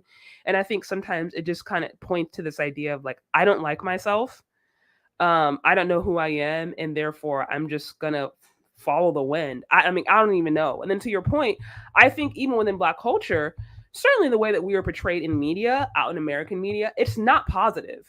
Like this hyper, pseudo masculine idea that we have of Black men, and when we think of like, you know, even we think of the bad boys. If we can look at celebrities, for example, look at, for some time, the Lori Harveys and even the Ciaras and even what's her name? Gosh, Danny Lake. Like these women who arguably could have gotten like the good guys, but they choose the pookies. They choose the pookies and railways, and they get ran over. And Yeah, it's like, it's not because men around you aren't building. That's not the case. I have a series right now that I'm running called like, Black men built that. And my hope is to, get enough support so I can start to create a video series to really start to fight this propaganda. Because when you actually start to do the research and understand all of the advancements we have today, we recognize that no, not only have Black men built, they are continuing to build today and to create technological advancements that are making all of our lives easier. Yes, there are pukas and railways. Yes, we are struggling as a community in so many different ways. But that does not change the different improvements that have been made. Digital cell phone. We look at the .com internet. You and I wouldn't be having this conversation if it was not for a Black man. yeah, Traffic lights. I mean, even if we look at cities that have been established, it's like the advancements and the contributions of Black men. They have gone throughout history, and yet we continue to overlook that. And then when we do point it out, I hear, oh well, that was 50 years ago. And it's like, no, well, this happened this year. Oh well, it's just one Black man, and it's just like we yeah. keep on moving the goalpost. There's And always a way so, to dismiss it.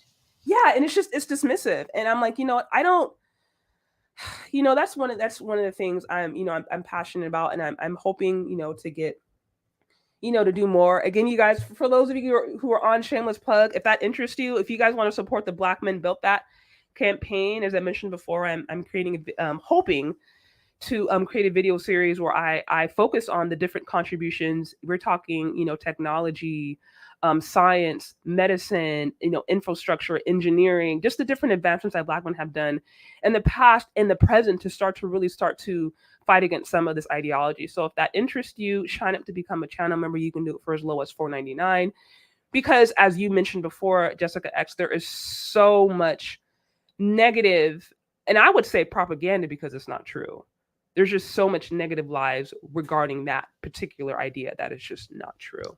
That's So, one of the things that actually I wanted, like one of the myths that I wanted to dispel hmm on my channel is that narrative, because hmm there's already right. so much bad promotion out there for men, and particularly Black men, and just unwarranted, like hatred, or unwarranted this need to try and put them in a bad light. And that was one of the major things that I wanted to dispel, because it's just not true. It's just not true. I've grown up around Yeah. great Black men, and I've seen plenty more out there. So this narrative that they're all just, these bums and thugs, and it's just not true. It's not true. And so I'm happy that there's more of us out here dispelling that myth, just completely destroying it, because people rely on that. People do rely on that, and it's good that that narrative is ending, content creator by content creator, news story by news story. However it's done, it's good that it's happening. Absolutely. Absolutely. Shout out to Falcon Black for the super chat. I see, if you want Black love, Black women must compete with the other race of women. Black women don't want to. So Black women Yep. don't want to compete. That is a, I'll say this. I will be honest. As a Black woman, I can't necessarily speak for other races, right? But as a Black woman growing up, I do know that there were certain things that we were generally told not to do to our men, right? Like, oh, well, kind of this idea. It's like, well, he needs to meet you on your level, right? He needs to come to your level. You don't need to put out too much, or else, he ain't the one. He ain't the one. So, and I mean, and I know, correct me if I'm wrong. I don't know if you've heard this or seen this at all, Jessica X, where it's like, now I don't need to do that for him. He need to be taking me out. He need to do this for me. He need to be giving me a massage. He need to X Y Z. I don't know if you see that at all where you're at, but Yeah, certainly out that's here. that's what I was going to say. One of the things that's the same is that entitlement. It's all Hmm. about me. All about me. Forget what what you need. It's all about me. Right. Right. Whereas I have one friend. I actually just went to her wedding a few weeks ago. White woman. She's marrying a, well, granted, he's biracial, but the way he's treated like a black man. So she they just got married, and I'm laughing and I'm telling her, I'm like, watch, as soon as your husband gets successful, now you're gonna have the people come out being like, oh, this black man over here chose him and Becky. This black man over here chose him in preference. But what they didn't see is how you've been willing to work with him. I mean, she's like helping support him financially as he's starting a business. So she's like really helping to pay a lot of the bills. I mean, he had a different, sickness that he went through, when she was by his side cooking him food, going to his hospital every single day, bringing him sandwiches. Like, she was going above and beyond. And that's just how she is as a person. She's a great friend. But I remember talking to her and telling me some of these things, and I was like, girl, like, I'm laughing because unfortunately, I know for some of us black women, not all of us, but you get into certain circles, and they would have looked down upon you. They would have been like, girl, you don't need to be going to the hospital. You need to find you another man, or he need to be paying your bills. You know what I mean? So it's like she was really willing, because she saw him. She's like, this is a man of value. Like, I believe in his vision. I believe in his purpose. I'm going to support him. And she did it. And she didn't have Yeah. anybody in her space telling her that that was wrong. It's here's the thing, because I've heard so many times, black women, and I think it's spreading to other races, Uh-huh. but still common with black women, is that I don't deal with potential. I'm not here to build a man. He has to Uh-huh. be ready made before I get with him. And you, like, we see it, the examples that you gave before, when Right. it's, women are saying that they want this type of man, but do you really want him? Because Ciara had all of the options. She Laurie did. Harvey had all of the options. These women have all of the options, but who do they choose? They still choose the bad boy. They still choose that guy that has multiple kids with multiple women. They're still choosing that guy. So do you really want the good guy? And then they'll say, well, I don't deal with potential. But then when a black guy, he goes to university, he gets Hmm. with, I don't know, Becky or Ling Ling or Maria or whoever, and Right. she builds with him, and then he becomes successful, you say, see, all of the successful men always date out. Well, he wanted you. He was trying to deal with you on his way up, but you said you don't deal with potential. You said Right. you want the ready-made product. You want the ready-made product with the pretty bow on top, and you're not settling for anything less because you know your worth. Well, guess what? Becky got him now. Ling Ling has him now because Ling Ling actually saw the potential, but you don't do potential, so you missed out. And now you want to turn around and complain? Right. And I mean, you hit the nail on the head. And I think the more women like us can be like, look, y'all, we need to stop, because these unrealistic expectations are hurting us in the long run. The reality is, our culture right now, the way that we are portrayed, and the reason I say the way we're portrayed in media is because whether or not women want to accept it as true. I worked in marketing. I worked in a corporate space for years, and I know that marketing most of the time is specifically psychologically geared towards women. It is to emotionally tickle them. It is to connect with them so that they buy your products, or so that they are intrigued with your products. And so when I talk about media, and I talk about the different movies and different television shows and the different, the luxury lifestyle that's being promoted, they are portraying a certain image about us. And that image generally is not positive. But unfortunately, that is what many of us are grasping onto, as far as what we find attractive, as far as the men that we think are the most attractive. Going back to that kind of hyper that hyper masculinity, pseudo hyper masculinity that I think we see associated with Black men, to the point to where I don't even think, especially when we're young, that we are encouraged to be attracted to the right kind of men. I think we are generally, and I think this is women across the board, but I think Black women, because our culture is so broken down, um, we don't necessarily have, maybe as, I don't know, maybe we don't have that, like, I'm trying to think of the word, like accountability, if you will, within our culture, to be like, yeah, you can play around, but you can't bring this person home. Because like I said, you may have a Chinese girl, whatever, who she's gonna go run around in college and do her thing, but when she goes back home, she knows, okay, if I do this and my parents, they could actually treat me this way, or I could lose my inheritance, they could disown me. Whereas when in Black culture, we don't have that level of accountability. And so it's like, we have Black women, when we're young, we are attracted to these kind of Pookie and Ray Ray types. We're overlooking the men who are trying to be engineers, or trying to, I don't know, be professors, or trying to be lawyers, or who are just honestly hardworking men, because they're not sexy, because they don't fit that pseudo prototype. And then, like I said, we get our heart broken. And then when we're of age, where we actually need to be settled down, then it's like they're already taken. And I think we're like, it's like, I think we are, to a certain extent, I don't know if we are taught to be attracted to the wrong thing, or because there's not accountability, that we don't feel like we can suffer the repercussions. I don't know what it is, but either way, I think there needs to be, that needs to be stated. Yeah, and it's something that I heard even Chrissy say, and I agreed with her on this point. Is that Hmm. it's not that other races of women are just virgins until they're married, and No, not at all. just oh so holy, and it's not like that. But one thing that they don't do is that they're much more, how can I put it, they avoid the baggage that comes with a certain lifestyle. They avoid the things that would ultimately lower their DMV, their dating market Oh value. yeah. So they're not gonna have that baby. They're not going to have just that baggage that comes along with that lifestyle. They avoid that. They avoid that, and then they get out of that phase a lot earlier. And like I said, they start looking for a guy that actually has potential. One thing that I've realized within the Black community, and I see it here all the time, is that that phase is a lot longer, where they're just, sleeping around, having fun, living my best life, hot girl summer. That stage is a lot longer, and they get the baggage that comes with it. There's a lot of baggage that comes with that. And so Yes. I see it, and it's because certain things are glorified within the culture. So that hot girl summer is something that was glorified. It's like Yes. that's what you Yes. needed to be doing. If you're not doing that, you're not living life. So that lifestyle is glorified. And I think that's one of the biggest things within Black culture, is that that lifestyle is glorified. Whereas everyone else can sort of separate it. For us, it's a lifestyle.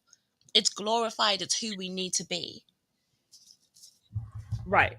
Absolutely. No, I absolutely. Shout out to Ra again for the super chat. I see white men are going to Eastern Europe to find feminine, white women to find wives. Asian and Indian guys often visit their home countries to find wife. Now brothers are going to Africa, Caribbean, and Brazil to find wives. Yeah, you know what? I can actually say I know of one man in particular that I talk to pretty regularly, who found his wife on in Thailand. He was going out there for a work trip. Guys in his 60s. It was work related, something to do with engineering. I don't remember, but he went out there and found a wife, and he's like, "Oh, this is pretty nice." And I talked to her a bit. She's so sweet. She's the sweetest girl ever. Um, and I mean, I've met at least two or three, older white gentlemen who have decided to expand their options outside of US. I'll just say that. And that's just anecdotally in my life. So I imagine that is very much a thing. Um, I see certified Chase supporter. Keep up the great work. Very much appreciated. Um, and then I see also Houdini. Let's see. Most divestors exhibit symptoms of post-traumatic slave syndrome. They actually feel like having a white partner will imbue white womanhood unto them. That is a very interesting point. It's like it's miss like yeah, like Miss Anne syndrome. They feel like I guess having closer proximity to whiteness will make them white themselves, perhaps, or cause them to minimize the impacts of living in a racist system. It looks like I see another one. You guys should definitely do some content that highlights some great deeds you've seen black men do to counter the narratives of hate. Again, I've been doing that up to this point. It looks like Jessica X. Check out her page. I'm sure she has some interesting things on that as well. If you check out my community tab, I have plenty of posts dedicated to this for, I think for like maybe a good 3 or 4 months, I was every single week posting something on Black Men Built That, and it was sharing different inventors, like I said, engineers, builders, pioneers, people, Black men specifically who had did certain things that contributed to society. Again, if you want to see video content coming out associated with that, be sure to sign up to become a channel member. You can do so for as low as $4.99, and my hope is to get enough support so I can turn that into a consistent video series where we can have a real healthy dialogue about the different things they have done. It can also hopefully be helpful to some young kids, because it's like I'm thinking, man, if I have sons one day, I want them to grow up in a society where they can see the positive things that they've done be celebrated and not just be told that they're broke dusties. So also, shout out to Jessica X. Yes, like the stream. Please get those likes up, y'all. I need to see at least 200 likes, y'all. I need to see at least 200 likes. So please get those up. Okay, and we are getting down to the last. Oh, I think I missed one more super chat here. Let's see.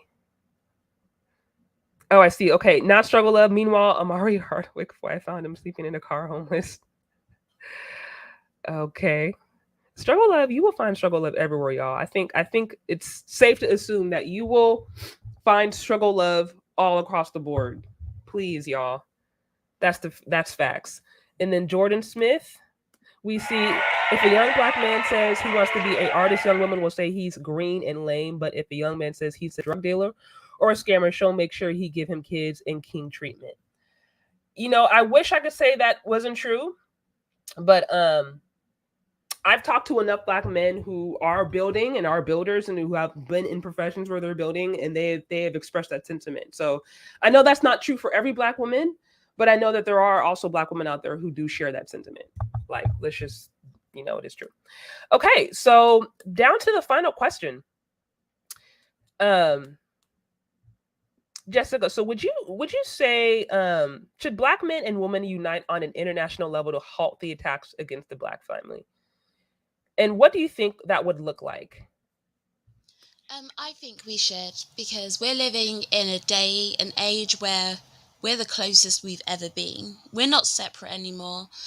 Social media has Mm-hmm. brought us all together. We're all consuming the same things. We're seeing the same things. We're having the same experiences, and so we need to come together. Like I said, everything that we're seeing is the same. A lot of the stuff that's going to pop up in my feed is going to be American. It's going to be American. So I'm seeing it. Yeah. We're receiving the same message, and we're Right. seeing it play out the same way in society. So if we're receiving the same message and we're having the same outcomes, it would make sense that we join together and we change the situation on both sides. Like I said, there's strength in numbers. The more voices we have together to support a cause, the more powerful we become. And I'd like to see us united. I would. Me too.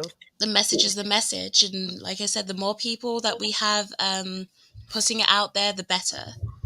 Absolutely. Absolutely. And I think to your point, the more we can have honest discussions and look at things from different point of views. That's partially why I've taken upon myself to try to understand different points of views. Look at divestors, look at other women within the femininity space, look at different men, see what's going on out there, because I think that's how you get to actually get to a good conclusion. When you're so siloed into one way of thinking, and you're hell bent on that particular thing, and you're not willing to have an open, honest dialogue, to me, something that just shows fear, a fear-based thinking, and not being willing to evolve, and not willing to understand that, like, hey, you don't have to know it all, and it is okay sometimes to be challenged and to grow and to learn. So Yeah, I'm okay with my opinions being challenged. If somebody doesn't agree with me, I welcome them to come Mhm. up and tell me why. Let's talk about it. right. By no means do I want an echo chamber. And if I'm presented with a good argument, I can say, do you know what? You got it. You're right. If I am presented with a good one, and I think all of us need our arguments critiqued. We do need Yes. that because it keeps us on point. It keeps us on the top of our game. It Yes. keeps our knowledge at the highest it could possibly be. So it's needed. Right. I welcome that. I welcome that personally. Now, I will say up to this point, when I've asked, people to do so, women in particular, I've just been met with name calling, and to me, that's not a serious rebuttal. That's just your feelings being hurt. But outside the name calling, I'm like, yeah, if you have a legitimate reason that you think what I'm saying is incorrect or it is harmful or whatever, let's talk about it. Let's discourse, because that's partially what this space is about. We're adults, we can have adult conversations, right? Yeah, and I find that I find that part interesting. I find it interesting hearing the different opinions, Mhm. the different views. Just I find it interesting, and it helps you grow. It helps you learn. So I welcome it. Absolutely. Absolutely. Well, again, this has been a great discussion. I have held up almost 2 hours of your time, and I know it's probably getting pretty late out where you are. But I guess, did you have any other final words, closing remarks, or just any other things you wanted to address or touch upon before we wrap this conversation up? I could see. I think it was his name was Marcus, whose comment was just up, and it's like, well, Oh, let me if see. 80% of people, and I think it's actually 85% in America, if 80% of people are dating within the race, then why do we need to speak about the swirlers and the divesters? Because when this new census data comes out, we're going to see a lot more changes. Society is changing, and we know Yeah. it's definitely evolving. So Yes. we're going to see these things that we talk about here, these movements that are underground. They are affecting society as we see it as a whole. Oh, they are. That's why we need to speak about it. When we're talking about women not being able to find a husband, not being able to have a relationship, not being able to have a family, look at the birth rate. Because we're having these discussions. Women are saying, well, I can't find that guy. Men are saying, I'm looking for this. And we see that reflected in the birth rate. The birth rate here is down. It's not at replacement level, the same in Mm. America. So there are actually much bigger repercussions to these things that we talk about than some people may just see it as on the surface. On the surface, you can say, oh, this is just relationship talk. Who cares? Well, it goes a lot deeper than relationships. It affects society, it affects the way that we live, it affects our economics, it affects everything. And so we need to have these discussions, we need to highlight these things, and we need to fix the problem, because if not, it's going to impact us later in life, it's going to impact our next generations. Those impacts are going to be there. So it has to be discussed. Don't think Oh, that this is just frivolous things that we're just talking just for the sake of it. If you look and you research, you can see the impacts.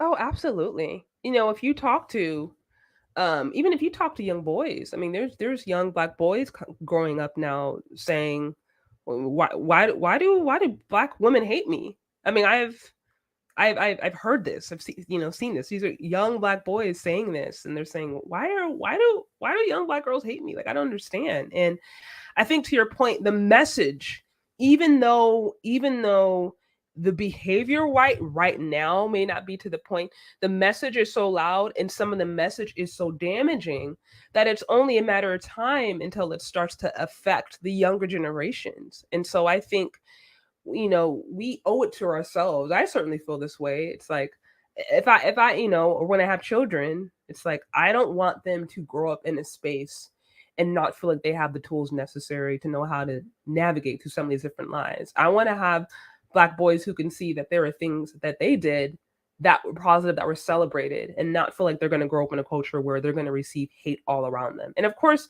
I can't control everybody, I can't expect that everybody's going to have a change of heart, but I think not having these conversations certainly isn't going to help the point, especially when the other side is so loud. And there isn't money to be made. There is money to be made. I know today, if I changed my channel and decided that I wanted to start bashing and hating on black men specifically, I would get a lot more supporters. I would, and I may actually get a lot more money because I get a lot more views. Yep. And that's sad. It's sad. Of course, there's an aspect of me where it's like, yeah, I want to be able to make the best out of YouTube. I want to be able to, monetize my different efforts. But I'm not willing to do it if that means I'm going to be hating on people and I'm going to be spewing out nonsense. But there's a lot of people right now who are making money doing just that. And so that's why I'm saying, no, we do need to have these conversations because the message is so loud and prevalent that to ignore it, I think, would be to do a disservice to those who are coming after us. Yeah, because there is, you need to realize the impact that this stuff actually has on everyday lives. Yeah. If you have content creators who are telling people to abort black boy babies, Yeah. how do you think that those women are going to be treating their sons that are already in existence? If these women are consuming content where they're pushing out such vitriol towards men, boys, just that gender in general, how do you think they're going to be treating their sons? Think about the following that these women have, right? Hundreds of thousands of subscribers. Let's just say 100,000. Let's say half of those women are mothers. Well, 60%. Let's just go off society's stats. 60%. That's 60,000 boys who are growing up in a home where a mother doesn't like them. She doesn't love them. Forget even love. She doesn't even like him because he represents a part of society that she hates, and she knows he's going to grow up to be what she hates, and she takes that out on him, and that affects his psyche because she's going to say things Of every course. single day in, day out, that's going to destroy his ego, his self-esteem, his self-worth. This is actually having real effects. It's easy to sit here and say, well, why talk about it? Why do this stuff? It's having real effects. Real effects.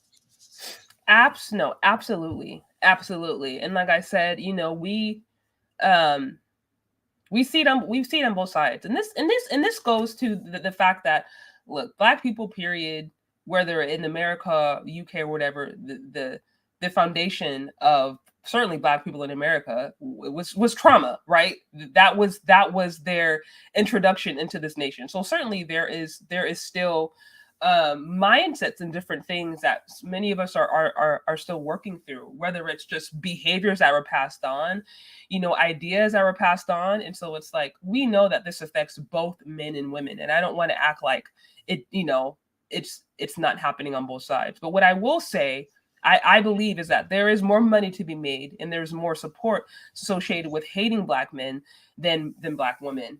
Because, right, the media, media is very much feminist leading. It's very much in favor of women and the woman's perspective for multiple reasons. There's money associated with it. Women are higher consumers. But media is on the side of women in particular, and black women in particular, when it comes to these particular things. So while I know there's hatred and there's issues on both sides, as far as what message that I think is louder, I think the message that is louder is that black men are the problem. And that message is generally more accepted. It's more acceptable to bash men in general in the society than women. That's just the way it's set up. And that's it. You're allowed to talk about your dad. You're Yeah. allowed to say that your dad ain't ish and your dad never supported you and your dad never did enough. But don't you dare talk about mum. Don't talk about mama, because mum, she was the one that put, the food on the tables, no matter how hard it was. Mum was the one that went on the struggle with you. But then we don't talk about mum's bad behavior. We don't talk about the struggles that mum inflicted upon herself and in turn inflicted upon you. We don't talk about any of that. I've been, exposing just the lack of motherhood, because we always talk about the lack of fatherhood. It's socially acceptable. We're allowed to. We can bash dads all day, but no one ever talks about mum. I've been talking about the mothers who are instilling mothers are making it hard for their daughters. So just as you have those boys who are growing up in a household where their mother hates them, you have girls who are growing up in a household where their mother is literally beating the femininity out of them. She's beating the positivity out of them. She's teaching, she's almost indoctrinating those girls. This is how the cycle happens, because they're indoctrinated from such a young age where, no, you never get with a guy like that. You don't build with no man. You don't do this with any man. No, don't do this with a Absolutely. man. He's going to Yeah. treat you badly. So they're indoctrinated. We don't talk about the mothers who compete with their daughters for men. We don't talk about the mothers who allow certain men into their households and don't protect their daughters. That's hush hush. Absolutely. Mum tells you to keep quiet and you keep quiet because the family's going to turn against you.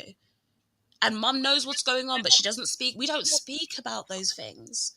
That's never highlighted. We speak about the men, but not the women. Oh, absolutely. No, that's that's a whole nother topic. I may need to follow up with you about that, because I'm actually thinking about kind of addressing that, and that idea of if Black women are responsible for raising a generation of hosts. But that's another topic. Even it's just on that, because what Mhm. I took from that abort Black boy babies, there was a Mhm. video that Cynthia G did, Mhm. and she says things to be provocative. Yes, she does. Yeah, She's a provocateur, right? yes. But one thing that her audience failed to get is that she was telling her audience that they ain't ish. She was literally telling her audience that, because her message was that, you're going to raise these boys alone. You're going to raise these babies alone. And rather than you having them, because they're just going to turn into pookies, they're going to turn into pookies. They're going to be a burden on you and a burden on society. So rather than let that happen, abort them and get rid of the problem. So indirectly, people were amped up about that, but indirectly, what she's telling them is, you're going to raise these babies alone. You don't know how to raise a productive son. You don't know how to raise children. Your son is going to turn into a pookie because you don't know how to raise him to be anything different. You're the problem. You're raising the pookies. You're Right. bringing the pookies into society. And so in order to stop the pookie problem, you need to start aborting those babies. So she was telling her audience that they're not good mothers, that they don't know how to raise anything other than pookies. And her audience were too slow to even understand it. Well, I always say this. I mean, where do pookies come from? Who raises pookies? Who births pookies? You know what I mean? It's like, Yeah, who was they're raising them. responsible? Who was responsible for Pookie and Ray Ray behavior? Did they just come out of nowhere, pop out of nowhere, pop out of the sky? Or were they nurtured for 9 months and then pushed out of a mother's womb and then had to be raised and taught in school by that mother and father, presumably, hopefully? But if not, more often than not, by that mother. Who raised those Pookie and Ray Rays? So, and that's not the blame shift, because it's like, at a certain point, I feel like it can get to, oh well, it's all the men's fault, or oh no, it's all the woman's fault. And I think that discussion in of itself can become destructive and detrimental, because I'm like, look, anytime you start now positioning yourselves against one another, and you start like, we are treating ourselves as if we're from like different communities. Like, I see this. I even see sometimes, when I see the way Black women betray themselves online, and they talk as if they're their own separate community from Black men, separate from Black men. And I'm like, well, why are we doing that? Because I don't see Chinese women doing that. I certainly don't see Indian women doing that. Certainly don't see Jewish women doing that. If we do see white women saying that, they're not doing that by actions. They're still voting for like the Trumps. They're still voting for the men that are gonna make sure that they have, the power, right? So it's like, but why are we as Black women positioning ourselves as if we are a whole separate subcategory away from our men, when in reality we're not? And it So makes them weaker.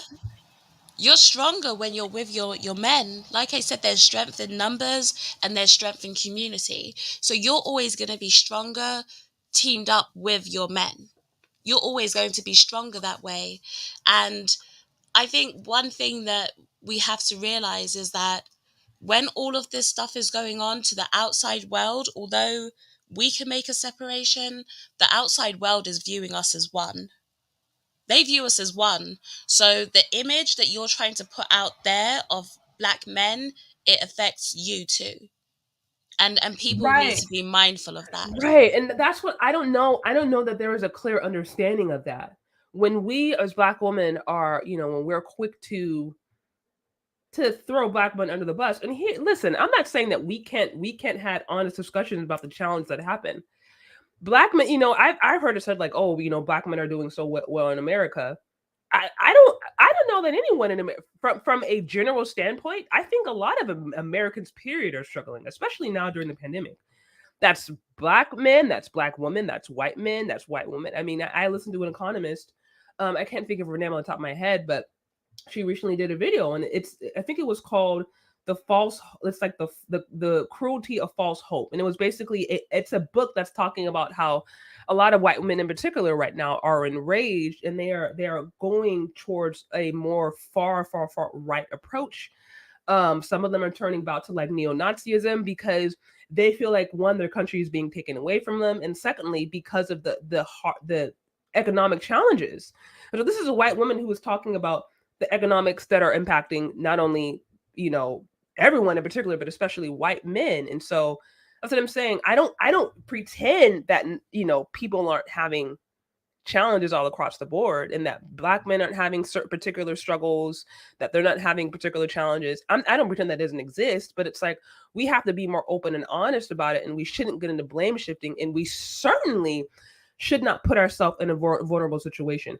How can you in one instance say, oh, act like you're not a part of the black community, position yourself as separate from black men, be clear that you don't want to be associated with black men, and then when a black woman gets hurt, now you're mad that black men are protecting you, quote unquote. Yeah. Now you're saying you need to protect black women. Y'all needed this, and that. How are you strong, single, independent, don't need a man, certainly don't want a black dusty man, and then now you're mad when you can't protect yourself? Which one is it? Because I'm like, protection, women who have protection, and I was saying this to the commentary the other day, I was like, listen, the first line of protection generally is a husband, is being married into a family. That is like the first line of protection is a husband. Families, you know what I mean, make up communities. Communities, like it's like an ecosystem. But when you start have the breakdown of the family, which we have in the black community, a lot of black women right now, they're not getting married. And so you're not getting married, and then you're having kids, maybe 2-3 kids, and you're a single mother. Now you're more likely to live in a poorer area. Poorer areas, period, tend to have higher rates of crime.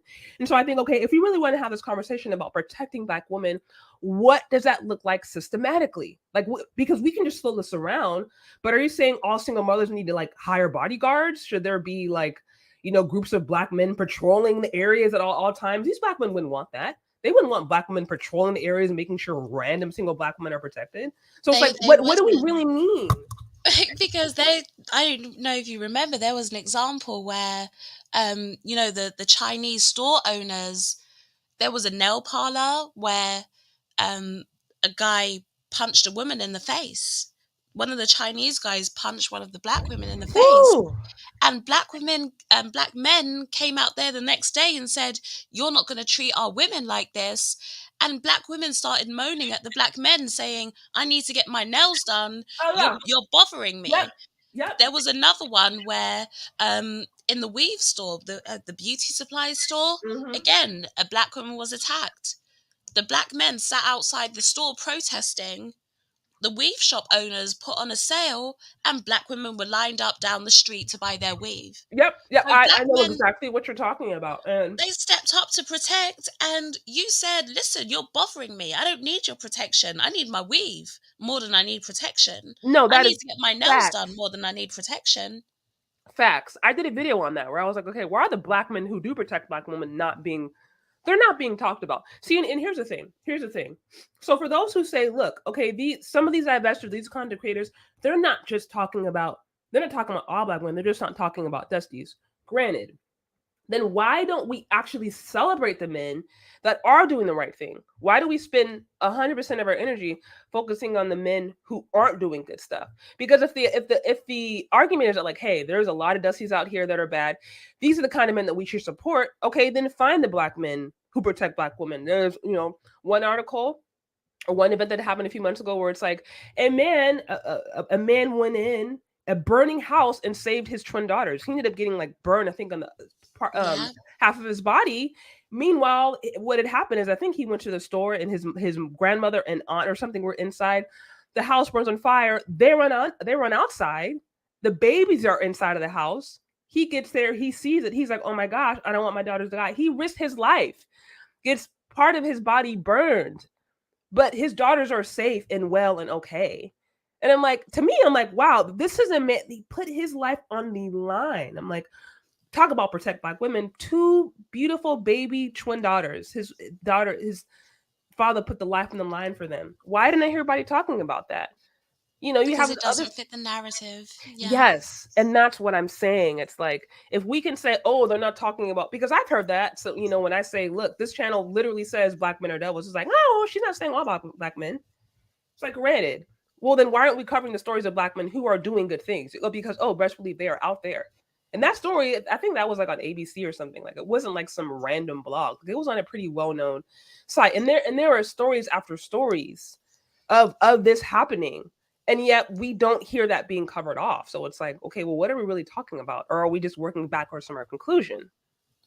It's not spoken about, and that's those stories are needed. Like they're needed to be highlighted, because a Right. man's worth is so much more than just money. And that's how a lot of women see it. Well, how much money do you have? What have you built? A man's worth is so much more than money. There's that story where he literally walked through fires to save his daughters. He walked through fire to save his daughters. There's another video where Yeah. there was a shooting, and the dad took bullets shielding his children. They're in I think it was a BMW showroom. Just randomly there was a shootout, and his instinct was to protect his children, and he took bullets, but nobody spoke about that. Nobody Mm. speaks, and that's the worth of men. It's something that we don't really have built into us. We can try, but we're never going to be able to do it like a man can. We're not. We have that protective instinct, but we're not as strong as a guy. We can't do as much as a guy. We're not as bold as a guy. We're not as brave as a man. We don't have that in us. So you're putting down his worth, right? You're reducing him to simply a paycheck, when he is so much more than that. He is a protector of your family, and he's going to be able to come through in those times that you can't. And we see those stories, but they never speak about it, because again, Yeah. it doesn't fit their narrative. Right. And that's what I'm saying. It's like, for every, the Pookie and Ray Ray stories, there are plenty out there. And I'm not saying that those don't need to be called out, because they do. And I think, they do a great job. Many of us do a great job of calling out those stories. Those should be highlighted. And those problems, they should be addressed. But I'm saying, in order for there to be a conversation about what's productive, we also need to talk about what's being done that's positive, and then actually start to celebrate and encourage that. Because if it's just one-sided, if it's just complaining, then at that point it's like we're not looking for a solution. And you can't call me a mammy, because I'm just saying, like, hey, we also got to talk about the good, and we also should actually encourage men. Like, how many of us black women would actually be attracted to the men who are building? How many black women would be willing to work with a man who is building? Because men, they don't just like pop out the womb and have everything, unless you were born into a family of inheritance, which most Americans aren't, period. Okay? Most Americans aren't born into wealth. But unless you are that, it's like you have to build to a certain level of wealth. You have to get there. So it's like, what percentage of us are even willing to work with those men who are trying to be productive, and promoting those messages and promoting those situations as, hey, this is good. This is something we're celebrating? Very true. Very true. So we covered off a lot. But We did. It's been a great discussion. I'm it so happy really that you had has. me over. It really has. And like I said, I want to appreciate you again for coming on. I know despite your, I know you said you're getting over a cold, same over here. So I think thank you for roughing through it and having this conversation with me. It's been really, really interesting. I've seen a few detractors in the comment section, but I think that always makes for a good discussion. Like I said, it's Yeah, good to do not you know have. what? If I Mhm. come over next time, we can open it up. It's up to you, but we can open it up and have a bigger discussion. Oh, that'd be great. You talking about Because do a I, call in? Yeah, maybe yeah, that'd be yeah, great. because I see some of the ladies here, and even some of the men who have different opinions. We could open it up and expand the conversation. Yeah, that'd be great. That'd be great. Like I said, I kind of have. I may run this by you a little later. I have this idea of really, exploring this idea of Black women are raising the next generation of women to be hoes. I don't know how I know if I'm gonna frame it like that, but I'm kind of playing around that idea, a few other different topics, and so I will definitely be following up with that. But I think that'd be great because, like I said, I think the more we can have these discussions with people who agree and maybe disagree, then I think the stronger we can become. If we are willing to come, from an honest place and not be disrespectful. I don't do name calling. If you name call anyone, then you will be silenced. I'm just flat out. So just Keep heads it up to everybody. classy, respectful, and let's have the Yeah, conversation and like we'll have the adults. conversation. Absolutely. Well, So Sade, I want to say thank you for having me. Guys, if you're listening, please like the video and subscribe to her. She makes great content. So, yeah, like and subscribe. And again, Sade, a big thank you for having me over. It's been a really interesting absolutely. discussion. We spoke way more than I think we planned to. I think we did, but you're easy to talk to. So awesome. Well, thank you again. Thank you so much. And like I said, I will definitely be in contact. Also, you guys, if you haven't already checked out her channel, please do so. Like, subscribe, comment, show your support, all that kind of good stuff. And again, thank you so much. Enjoy the rest of your night. You too. It's been a pleasure being over here. I'm going Yes, to go grab something to absolutely. eat. It's 9 o'clock here. Oh, great. Okay. Yeah, All right. 9:21. So I'm going to Okay. get something to eat and yeah, contact me. Hopefully I see you soon. We'll have another great show. That'd be great. All Okay. You right. take care. Goodbye. Bye.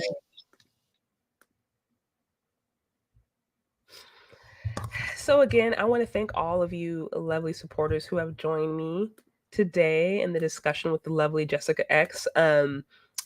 We touched on many, many, many great things. If you guys missed part of it, no worries. You can go back and catch the replay. She was a great guest. She was a great guest. Many things we touched upon: dating in the UK, the Divester Movement, Black women, just hatred, self-hate in the Black community in particular, a lot of different things. So again, if you like this content, please get the likes up, tag anybody on this, or share this with anyone who you think may find it interesting.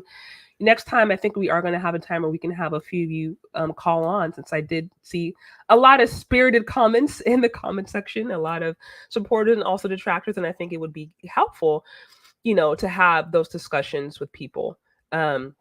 So stay tuned for that. Again, thank you so much for the super chat, Jessica X. Thank you for joining. It was so amazing having you on. Like I said, I've been a long time supporter, so much love and support. Lastly, if you are interested particularly and want to learn more about the Black Men Built That video series that I am currently campaigning for, check out my community tab. Again, just to run through it, I am specifically hoping to create content that focuses on the different advancements to just not only not only in the past but today that Black men are doing in the community. We're talking advancements in technology, engineering, medicine, different inventors, pioneers, all of the above. And the hope is to create different video topics where we can talk about these different advancements, talk about these different positive accomplishments, and so that we can have a more balanced discussion about what Black men are doing. Many of you guys are already fully aware that there is plenty of content out there saying that Black men don't build, have never built, and are just dusties and do nothing. And I do not see that to be the case. And I find that to be false. And so my hope is to be able to create content that sheds light onto the positive things that Black men are doing, and hopefully create a more productive conversation. So if that does interest you, if you would like to be a part of that project, sign up to become a channel member. You can do so for as low as $4.99 a month. And as always, we will talk later. Get those likes up, people. And again, thank you for joining us tonight. Peace.